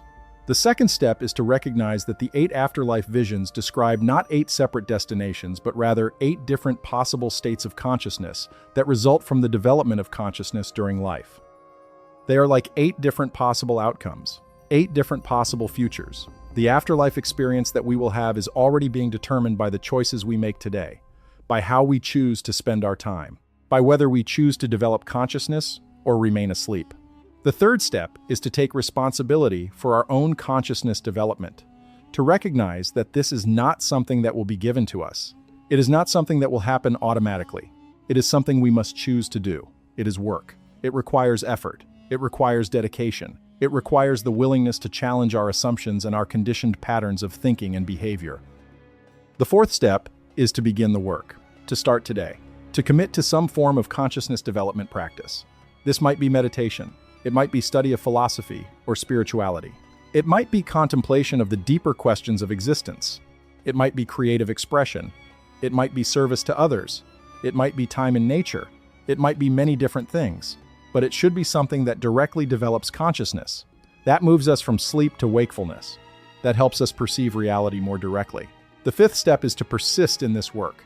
Not to do it once and then abandon it, but to make it part of our life, to return to it again and again, to deepen the practice, to develop greater and greater degrees of awareness and understanding. The Sumerians understood that this work is the most important work that a human can do. More important than acquiring wealth. More important than achieving status. More important than acquiring possessions or power. The work of consciousness development is what gives life meaning. It is what gives us purpose. It is what determines the quality of our existence both during life and after death. Now, we must consider what the future implications of this knowledge might be. If humanity truly begins to understand and apply the Sumerian teachings about consciousness development, what would change? First, our priorities would shift. We would spend less time and energy acquiring things and more time developing ourselves. We would spend less energy pursuing status and more energy pursuing understanding. We would spend less energy on activities that reinforce unconsciousness and more energy on activities that awaken consciousness. Second, our educational systems would change. Instead of focusing primarily on acquiring knowledge and skills for economic productivity, education would focus on developing consciousness. It would teach meditation and contemplation. It would teach philosophy and ethics. It would teach students to question their assumptions and to think deeply about the nature of reality. Third, our medical systems would change. Instead of focusing primarily on extending physical life at all costs, medicine would focus on helping people develop consciousness. It would support the dying in their transition to the afterlife. It would help people understand what is happening to them as they approach death. It would prepare them for the transition rather than denying that it is happening. Fourth, our spiritual and religious institutions would change. They would teach the true nature of consciousness. They would teach that consciousness is fundamental. They would teach that the development of consciousness is the primary purpose of human life. They would teach that divinity is available to all who develop consciousness sufficiently, not just to special chosen individuals. Fifth, our understanding of community and relationships would change. Instead of viewing others primarily as competitors or as means to our own ends, we would view them as fellow consciousnesses on the same journey. We would recognize that we are all part of the same larger consciousness. We would understand that when we help others develop their consciousness, we are helping consciousness itself to develop and awaken. Sixth, our understanding of death would change. Instead of viewing death as a tragedy to be prevented at all costs, we would view it as a natural transition. We would prepare for it. We would help our loved ones prepare for it. We would understand that the quality of our death depends on how we have lived. We would take seriously the work of consciousness development, knowing that it determines what we will experience when we die. If these changes were to occur, if humanity as a whole began to understand and apply the Sumerian teachings, the entire nature of human civilization would transform. We would shift from a civilization focused on material accumulation and competition to a civilization focused on consciousness, development, and cooperation. We would shift from a civilization that denies death and tries to avoid it at all costs, to a civilization that understands death and prepares for it. We would shift from a civilization that is largely asleep to a civilization that is waking up. This is not a utopian fantasy. This is not an impossibility. Humans are capable of making this shift. Some individuals have already made it. Some communities have already begun to make it. But for this shift to occur on a large scale, for human civilization to transform in this way, we need a widespread understanding of the true nature of consciousness and the afterlife. We need the knowledge that the Sumerians preserved. We need to understand the 8 visions of the afterlife. We need to recognize that consciousness is fundamental and that how we develop consciousness matters. We need to commit to the work of consciousness development. The Sumerians recorded this knowledge thousands of years ago. They tried to preserve it. Some of it was lost, some of it was suppressed, but some of it has survived. It is available to us now. It is calling to us. It is asking us to listen. It is asking us to understand. It is asking us to wake up. The question is whether we will hear that call, whether we will respond to it, whether we will take the Sumerian teachings seriously, whether we will allow them to transform how we understand life and death and consciousness, whether we will commit to the work of consciousness development. The answer to these questions will determine not just our individual futures. It will determine the future of human consciousness. It will determine whether consciousness continues to develop and awaken on Earth, or whether it remains largely asleep. The Sumerians knew this. That is why they recorded the 8 visions of the afterlife. They were making an appeal to future generations. They were saying, wake up, understand what consciousness is, understand what you are capable of becoming, understand that how you live determines what you will experience after death. Listen to their message. Take it seriously, let it change how you live, commit to the work of consciousness development, and know that in doing so, you are not just improving your own future. You are contributing to the awakening of consciousness throughout the universe. You are participating in the great work of consciousness evolution. You are becoming part of something larger than yourself. This is the message of the 8 Sumerian visions of the afterlife. This is what the ancients are trying to tell us. This is what we must hear and understand and apply. Having explored the 8 Sumerian visions of the afterlife in detail, having examined the scholarly evidence, having considered the parallels to modern research and other spiritual traditions, we must now address the question of the Anunnaki themselves. Who were they? What was their role in teaching humanity about consciousness and the afterlife? And what is their significance for us today? The Anunnaki appear throughout Sumerian texts as beings who came from elsewhere. They are described as advanced in knowledge. They are described as having the ability to create and shape. They are described as maintaining an interest in human affairs. They are described as teachers and sometimes as judges. The Sumerian text suggests that the Anunnaki did not view humans as inferior creatures to be exploited. Rather, they viewed humans as consciousness that had the potential to develop and awaken. They shared knowledge with humans. They taught them about agriculture and civilization and written language. And, according to the texts describing the afterlife, they continued to engage with humans after death, guiding consciousness in the afterlife realms, working alongside awakened humans in the Anu. The question of who the Anunnaki actually were is beyond the scope of this exploration. What is important for our purposes is what they represent. They represent the possibility that consciousness can develop to levels far beyond what ordinary humans achieve. They represent the possibility that there are beings in the universe who have achieved far greater understanding than we have. They represent the principle that consciousness can be shared, that knowledge can be communicated, that advanced beings can help less developed consciousness awaken and develop. If the Anunnaki are real, if they actually visited Earth and taught the Sumerians, then we must consider what this means for human consciousness. It means that we are not alone. It means that consciousness is not limited to humans. It means that there are forms of consciousness far more advanced than our own. It means that our potential for development is far greater than we normally imagine. If the Anunnaki are not literally real, if they are instead symbolic representations of higher consciousness or divine principles, then they still represent something important. They represent the possibility of accessing higher consciousness. They represent the principle that guidance and teaching are available to those who seek it. They represent the possibility that consciousness can awaken to aspects of reality that are normally hidden. Either way, the message is the same. Consciousness is not limited to what we currently experience. There are depths to consciousness that we have not explored. There are forms of consciousness far more advanced than what we normally experience. And it is possible for consciousness to develop toward those higher forms. The Sumerians seem to have understood this deeply. They recorded the 8 visions of the afterlife as a way of communicating this understanding to future generations. They were saying, consciousness is real. It continues after death. And the quality of that continuation depends on how you have developed consciousness during life. This understanding carries profound implications for how we should approach consciousness development.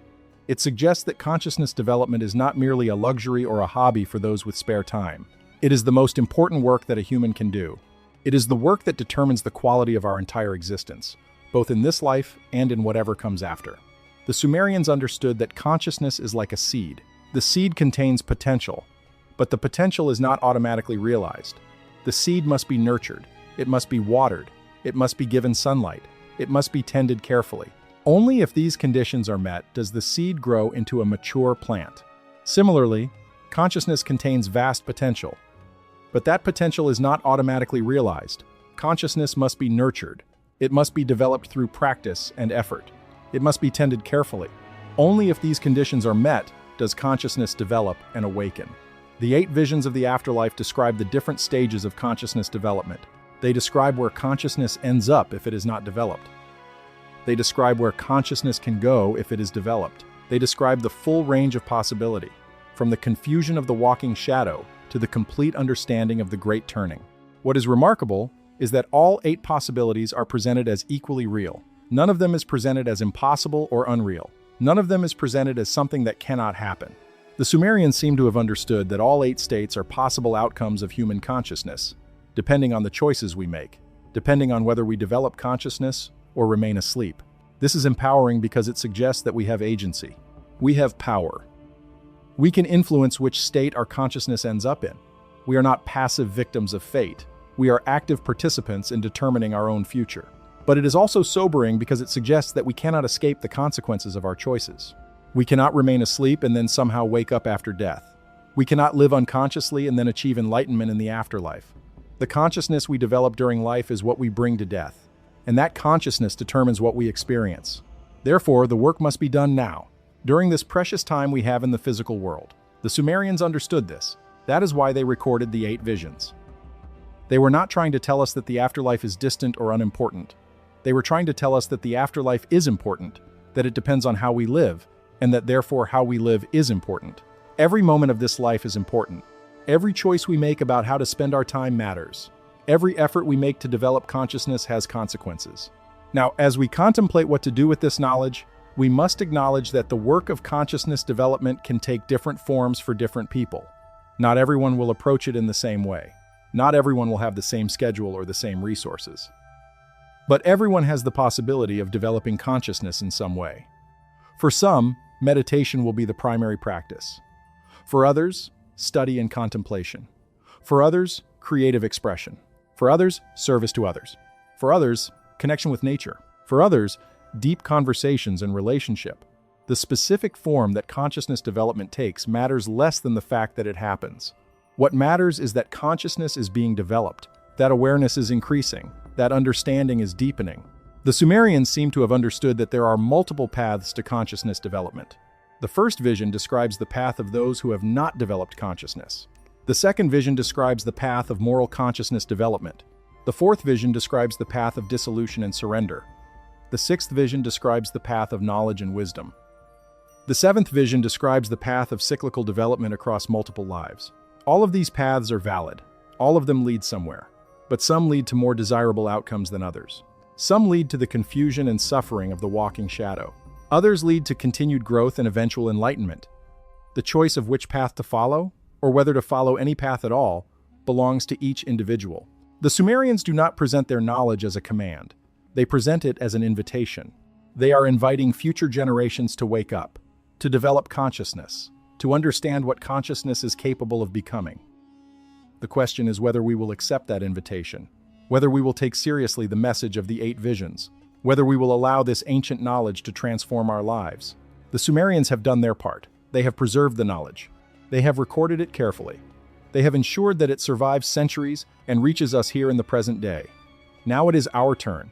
It is our responsibility to listen, to understand, to apply the knowledge to our own lives, to make the choices that will develop our consciousness. And in doing so, we will not just be improving our own future, we will be contributing to the awakening of consciousness on Earth. We will be participating in the great work that the Anunnaki and other advanced beings have been supporting. We will be helping consciousness itself to wake up and understand itself. This is the true significance of the 8 Sumerian visions of the afterlife. They are not merely interesting historical or religious texts. They are an invitation from the ancients to join in the work of consciousness development. They are a challenge to wake up. They are a reminder that how we live matters. They are a guide to understanding what consciousness is and what it is capable of becoming. The choice is ours. The choice has always been ours. The Sumerians made their choice. They chose to develop consciousness. They chose to record their understanding and preserve it for future generations. They chose to be part of the work of consciousness awakening. What will we choose? Will we listen to the message of the 8 visions? Will we commit to consciousness development? Will we wake up? Or will we continue to sleep, unaware of the vast potential within us and the consequences of our choices? The answer to these questions will echo through eternity. It will determine not just our individual futures, but the future of consciousness on Earth. It will determine whether humanity awakens or remains asleep. It will determine whether consciousness continues to develop and evolve, or whether it stagnates and fades. The Sumerians have given us the map. The ancient knowledge has been preserved. The invitation has been extended. All that remains is for us to respond. All that remains is for us to choose. All that remains is for us to wake up. In the final analysis, the 8 Sumerian descriptions of the afterlife represent a comprehensive system for understanding consciousness and its ultimate destiny. They represent thousands of years of human reflection on the deepest questions of existence.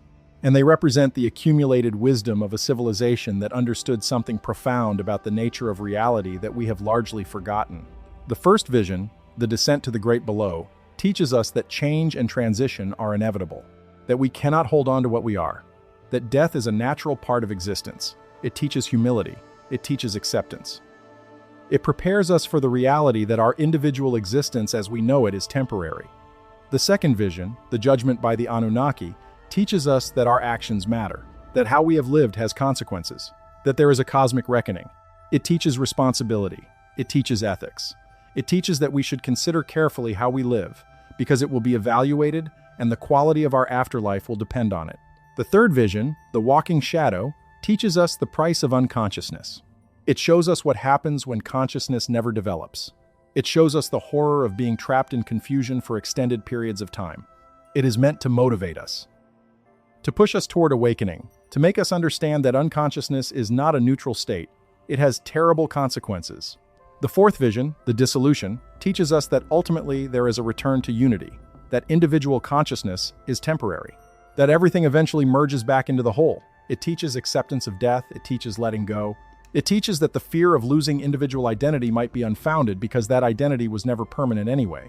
The fifth vision, the second life, teaches us that consciousness continues, that death is not the end, that we remain connected to those we love, that there is ongoing relationship and communication possible between the living and the dead. It is a vision of comfort and continuity. The sixth vision, the Anu and the Academy, teaches us that consciousness can develop indefinitely, that there is no limit to what consciousness can achieve, that the pursuit of knowledge and wisdom leads to transcendence. It is a vision of possibility and hope. It tells us that if we dedicate ourselves to learning and growth, we can eventually work alongside beings far more advanced than ourselves. The seventh vision, the Return, teaches us that consciousness cycles through multiple lives, that the patterns we establish in one life continue into the next, that what we become slowly accumulates across lifetimes. It is a vision of continuous development. It tells us that the work we do on ourselves in this life is not wasted. It carries forward. The eighth vision, the Great Turning, teaches us that ultimately consciousness understands itself completely, that there is a final awakening, that the goal of consciousness is to achieve complete knowledge and complete merger with all other awakened consciousness. It is the most transcendent of all the visions. It describes consciousness returning to itself, understanding itself, becoming whole. Together, these 8 visions form a complete picture of consciousness, from its unconscious slumber through various stages of awakening to its ultimate enlightenment. They describe the journey that consciousness can take, the path that lies before us. The Sumerians preserved this knowledge because they understood its value. They understood that consciousness without this knowledge would be lost, would not understand its own nature, would not know what it could become. Now, in our modern world, we have largely forgotten this knowledge. We have built a civilization on the assumption that matter is primary and consciousness is secondary. We have created a society focused on material accumulation rather than consciousness development. We have trained ourselves to be asleep, to accept the conditioning that we have been given, to not question the fundamental nature of reality. But the knowledge is still available. The Sumerian texts are still there. The ancient wisdom is still preserved. And now, in this moment in human history, there is a growing recognition that the materialist worldview is incomplete. That consciousness is more important than we have been taught. That something is missing in our understanding. This is the opportunity. This is the moment. The knowledge that was hidden is now becoming visible again. More and more people are interested in near-death experiences. More and more people are studying ancient wisdom traditions. More and more people are questioning whether consciousness ends at death. More and more people are asking what the purpose of human life really is. The 8 Sumerian visions of the afterlife are waiting to be rediscovered. They are waiting to be understood. They are waiting to transform our civilization if we allow them to. They are waiting to help us wake up. The question is what we will do. Will we ignore the ancient wisdom? Will we continue with the illusion that matter is primary and consciousness is secondary? Will we continue to build a civilization focused on unconsciousness and material accumulation? Or will we listen to what the Sumerians are trying to tell us? Will we take seriously the 8 visions of the afterlife? Will we begin to understand that consciousness is primary? Will we commit to developing consciousness? Will we help transform human civilization from one focused on sleep to one focused on awakening?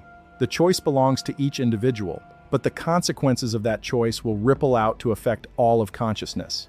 Because when one consciousness awakens, it affects all consciousness. When one being develops awareness, it contributes to the awakening of the whole.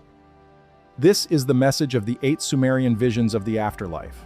This is what the ancients are trying to tell us. This is the knowledge they preserved for us. This is the gift they left behind. The question is whether we will accept that gift, whether we will treasure it, whether we will allow it to guide us toward consciousness development, whether we will commit to the work of awakening. The Sumerians have spoken. The ancient wisdom has been preserved and presented before us. We have heard the message. Now it is time to respond. Now it is time to make our choice. Now it is time to wake up. In considering the implications of the 8 Sumerian visions of the afterlife, we must acknowledge that this knowledge challenges everything that modern materialist civilization has taught us. It challenges the fundamental assumptions upon which our society is built. It challenges our understanding of what is real. It challenges our priorities. It challenges our way of life. This is why some people will find this knowledge threatening. It is why this knowledge was suppressed in the past. It is why it remains largely unknown and unappreciated in the modern world. Because if this knowledge is true, if the Sumerian visions are accurate, if consciousness is as important as they suggest, then we have been living in a way that is fundamentally wrong. We have been pursuing the wrong goals. We have been wasting our most precious resource, which is the time we have to develop consciousness. But for those who are willing to listen, who are willing to consider the possibility that the ancients knew something we have forgotten, this knowledge is liberating. It offers an alternative vision of what human life can be. It offers a different set of priorities. It offers a different understanding of what we should value and what we should pursue. Imagine a civilization that truly understood and applied the teachings of the 8 Sumerian visions of the afterlife. What would that civilization look like? First, it would be a civilization that valued consciousness development above all else. That taught its children to meditate and contemplate. That taught them to question their assumptions. That taught them to think deeply about the nature of reality. That supported their natural inclination toward awakening and understanding. Second, it would be a civilization that viewed death not as an enemy to be fought, but as a natural transition to be prepared for. That helped people understand what was happening to them as they approached death. That supported the dying in their transition to the afterlife, rather than denying that death was approaching. Third, it would be a civilization that viewed community not primarily as a means for material production and consumption, but as a context for consciousness development. That valued relationships for their role in awakening consciousness. That recognized that we develop consciousness most fully in relationship with others. Fourth, it would be a civilization that viewed work and productivity not as ends in themselves, but as expressions of consciousness development. That recognized that the best work comes from awakened consciousness. That valued contribution to the larger good more highly than individual gain. Fifth, it would be a civilization that recognized the fundamental unity of all consciousness. That understood that despite the appearance of separation, all consciousness is connected. That treated all beings with respect as fellow consciousness on the same journey of awakening. Sixth, it would be a civilization that would maintain ongoing relationship with its ancestors, that would receive guidance from those who had passed on and continued to be involved in human affairs, that would recognize the continuity between the living and the dead. Such a civilization would look radically different from the civilization we live in today. It would have different priorities, different values, different ways of organizing itself, different ways of spending resources, different ways of treating people. But such a civilization is not impossible. It is not a utopian fantasy that can never be realized. It is a civilization that is slowly beginning to emerge as more and more people wake up to the truth about consciousness, as more and more people recognize that the materialist worldview is incomplete. As more and more people commit to consciousness development, this transformation will not happen overnight. It will not happen without resistance. The forces that benefit from keeping humanity asleep will not voluntarily give up their power. But the transformation is already beginning. It is already underway. More people are meditating than ever before. More people are studying ancient wisdom traditions. More people are questioning the materialist assumptions that have dominated for centuries. And as this transformation continues, as more people awaken, the 8 Sumerian visions of the afterlife will become increasingly relevant. They will provide a map for understanding the journey of consciousness. They will provide guidance for those who are committed to development. They will provide hope that consciousness has unlimited potential. The Sumerians, in their wisdom, created a gift for humanity, a gift of understanding about the nature of consciousness and what it can become, a gift of hope that there is meaning to human existence beyond the pursuit of material gain, a gift of practical guidance for how to develop consciousness and what to expect as consciousness develops. Now, in this critical moment in human history, that gift is being offered to us again. The ancient tablets are available for study. The knowledge that was hidden is becoming visible. The invitation to wake up is being extended to all who will listen. The question is whether humanity will accept that gift. Whether we will study the 8 visions carefully. Whether we will allow them to transform our understanding of life and death and consciousness. Whether we will commit to the work of consciousness development. Whether we will truly awaken. The Sumerians have done their part. They have preserved the knowledge. They have left it for us. They have trusted that eventually, when humanity was ready, this knowledge would be found and understood and applied. Now it is our turn. Now it is our responsibility. Now it is our opportunity to make the choice that will determine our future and the future of consciousness on Earth. Will we wake up? Will we commit to developing consciousness? Will we help transform human civilization? Will we become part of the great work of consciousness awakening that the Anunnaki and other advanced beings have been supporting? The answer belongs to each individual. But the consequences of the answer belong to all of us. Because our individual choices affect the collective consciousness. Because when enough individuals awaken, human consciousness begins to shift. Because consciousness awakening is contagious and spreads from person to person. This is the message of the 8 Sumerian visions of the afterlife. This is what the ancients are telling us. This is the knowledge they left us. This is the gift that is waiting to be received. The only question remaining is whether we will accept it. As we reach the conclusion of this exploration of the 8 Sumerian descriptions of the afterlife, it is important to reflect on what we have learned and what it means for us today. We have discovered that the Sumerians, one of the oldest and most sophisticated civilizations in human history, possessed a detailed and consistent understanding of consciousness and the afterlife. We have learned that this understanding was preserved in clay tablets that have survived nearly 5,000 years. We have examined the 8 distinct visions of the afterlife and what they teach us. We have discovered that these visions are not merely religious beliefs or mythological fancies. They are carefully recorded observations and teachings that seem to be based on direct evidence or information received from advanced sources. They describe states of consciousness that are confirmed by modern near-death experience research. They outline a comprehensive framework for understanding what happens to consciousness when the body dies. Most importantly, we have discovered that these ancient teachings have profound implications for how we should live our lives. They teach us that consciousness is the most important thing. They teach us that how we develop consciousness during life determines what we experience after death. They teach us that we have choice and agency in determining our own future. The 8 Sumerian visions offer us something that our modern civilization desperately needs. They offer us a framework for understanding consciousness. They offer us guidance for how to develop consciousness. They offer us hope that our lives have meaning beyond material accumulation. They offer us a vision of what human consciousness can ultimately become. But the visions are only useful if we actually apply them to our lives. If we merely study them intellectually without allowing them to change how we live, then we miss the point entirely. The Sumerians recorded the 8 visions not as academic material to be studied in universities, but as practical guidance for living, as a call to awakening, as an invitation to commit to consciousness development. Each of us must now make a choice. Will we ignore the ancient wisdom and continue living as we have been living? Will we continue pursuing material goals without developing consciousness? Will we continue to be asleep? Or will we listen to the message of the Sumerians? Will we take seriously the 8 visions of the afterlife? Will we commit to consciousness development? Will we begin to awaken? This choice belongs to each individual. No one can make it for us. The Sumerians have provided the knowledge. Modern research has confirmed it. Advanced beings have apparently supported its transmission. But the choice to awaken, the choice to develop consciousness, the choice to change our lives in response to this knowledge, that choice belongs to us. For those who are ready to make this choice, there are many paths available. Meditation practice, study of philosophy and spirituality, contemplation of deep questions, creative expression, service to others, connection with nature, deep relationships and conversations. The specific path matters less than the commitment to walk it. The work of consciousness development is not easy.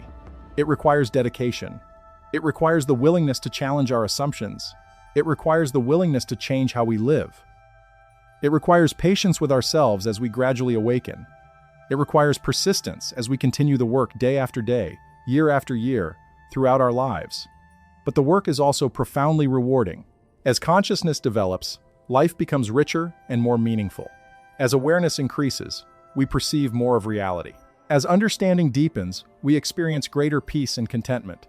The development of consciousness is not a burden, it is a gift. It is the most worthwhile work a human being can undertake. The Sumerians understood this.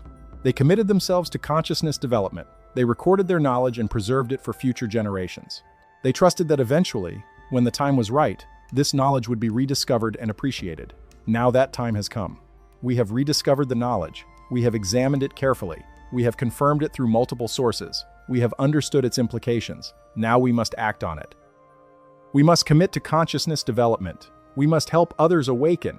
We must gradually transform human civilization from one focused on unconsciousness and material accumulation to one focused on consciousness development and awakening. This is the great work of our time. This is the mission that the ancient wisdom is calling us toward. This is how we fulfill the purpose of human existence, according to the Sumerian understanding. The 8 visions of the afterlife are a map. They show us where we are, where we can go, and what determines which path we follow. They show us that consciousness has unlimited potential. They show us that we are capable of far more than we normally believe. They show us that the true purpose of human life is consciousness, development, and awakening. The knowledge has been preserved. The invitation has been extended. The opportunity is before us. All that remains is for us to respond. All that remains is for us to choose. All that remains is for us to commit to the work of consciousness development and begin the journey toward full awakening and understanding. The Sumerians have done their part. They have left us the knowledge. They have shown us the way. Now it is our turn. Now it is our time. Now it is our responsibility to listen, to understand, and to act. Will we answer the call? Will we accept the invitation? Will we commit to consciousness development? Will we help awaken humanity? The choice is ours. The future is ours to shape. The destiny of consciousness on Earth depends on the choices we make. Let us make the choice to wake up. Let us make the choice to develop consciousness. Let us make the choice to commit to the great work of human awakening. In the final analysis, the 8 Sumerian descriptions of the afterlife represent humanity's oldest recorded attempt to understand consciousness and what happens when the body dies. They represent the accumulated wisdom of a civilization that clearly possessed knowledge about consciousness that we have largely forgotten. Whether this knowledge came from the Anunnaki themselves, whether it was based on accounts from people who had near-death experiences, whether it was developed through deep spiritual practice and meditation, or whether it came from some combination of these sources, the knowledge itself is valuable and important. The 8 visions tell us something that our modern civilization needs desperately to hear. They tell us that consciousness is real. They tell us that consciousness persists after death. They tell us that the quality of our afterlife depends on how we develop consciousness during life. They tell us that we have choice and agency in determining our own future. Most of all, the 8 visions remind us that human life is not meaningless. It is not merely biological machinery operating randomly. It has purpose. It has direction. It has significance that extends far beyond the material realm and far beyond our individual lifetimes. The Sumerians have given us a gift. They have recorded and preserved knowledge that is both ancient and eternally relevant. They have created a map that can guide us toward understanding consciousness and our place in the universe.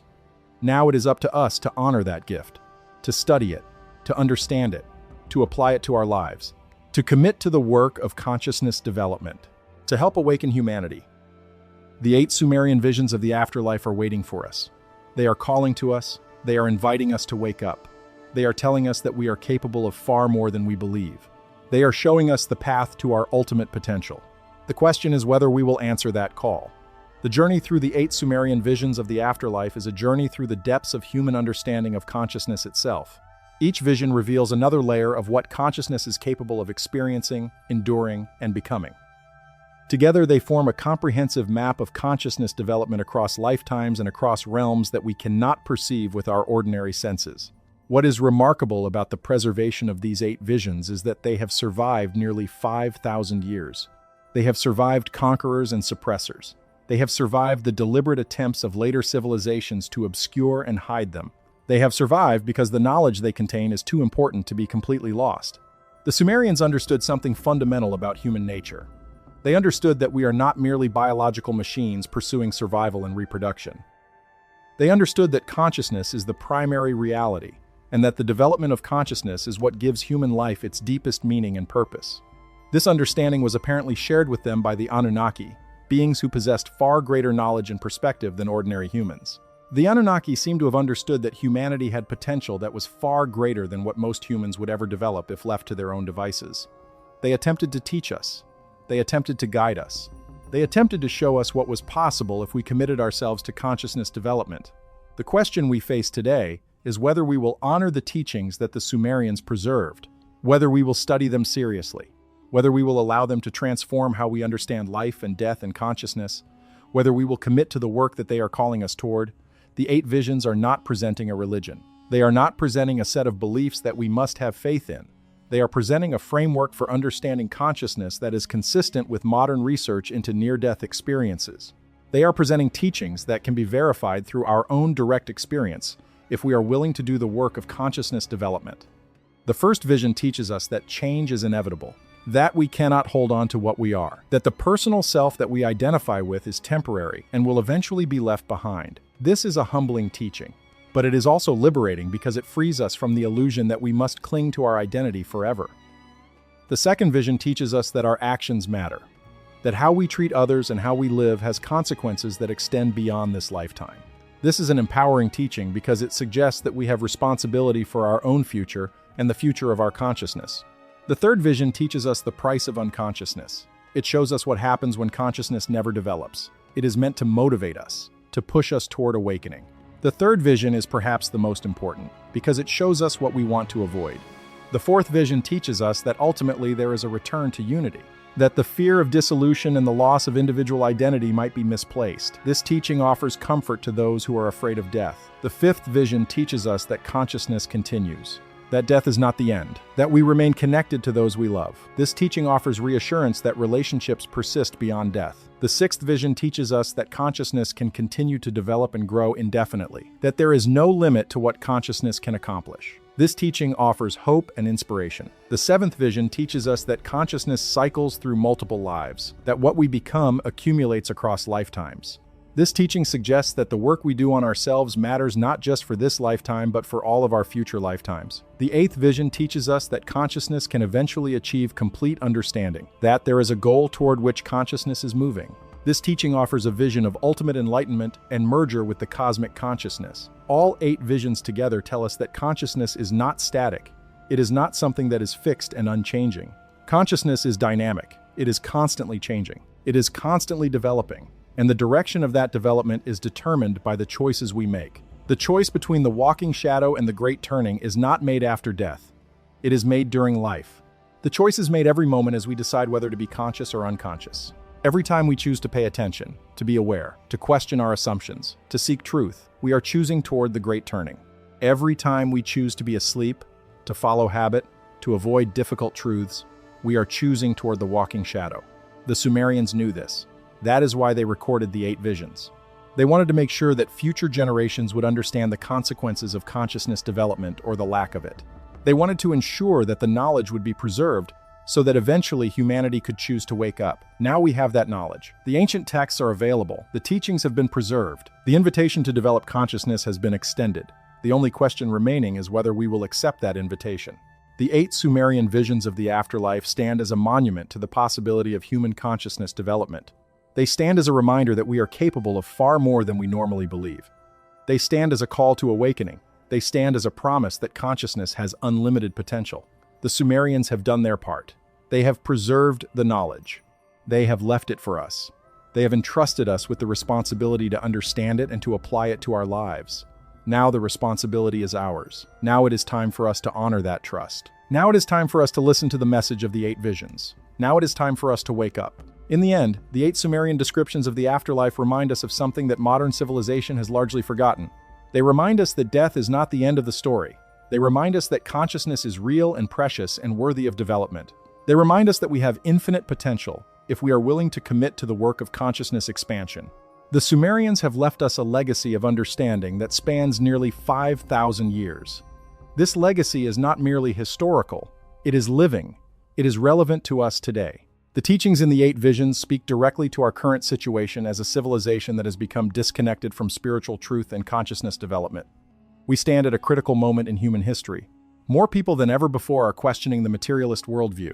More people are interested in meditation and consciousness development. More people are recognizing that something is missing in the purely material approach to life. This is the moment when the 8 Sumerian visions of the afterlife can have the greatest impact. This is the moment when we can truly listen to what the ancients are trying to tell us. This is the moment when we can choose to awaken. The choice is ours. The knowledge is available. The invitation has been extended. All that remains is for us to respond. The 8 Sumerian visions of the afterlife are a complete system for understanding consciousness development and the destiny of human consciousness. They have been preserved for us across 5,000 years. They are waiting for us to study them. They are waiting for us to understand them. They are waiting for us to apply them to our lives and to help awaken humanity to its true potential. This is the message that the Sumerians left for us. This is the knowledge that has been preserved. This is the gift that is waiting to be received and acted upon.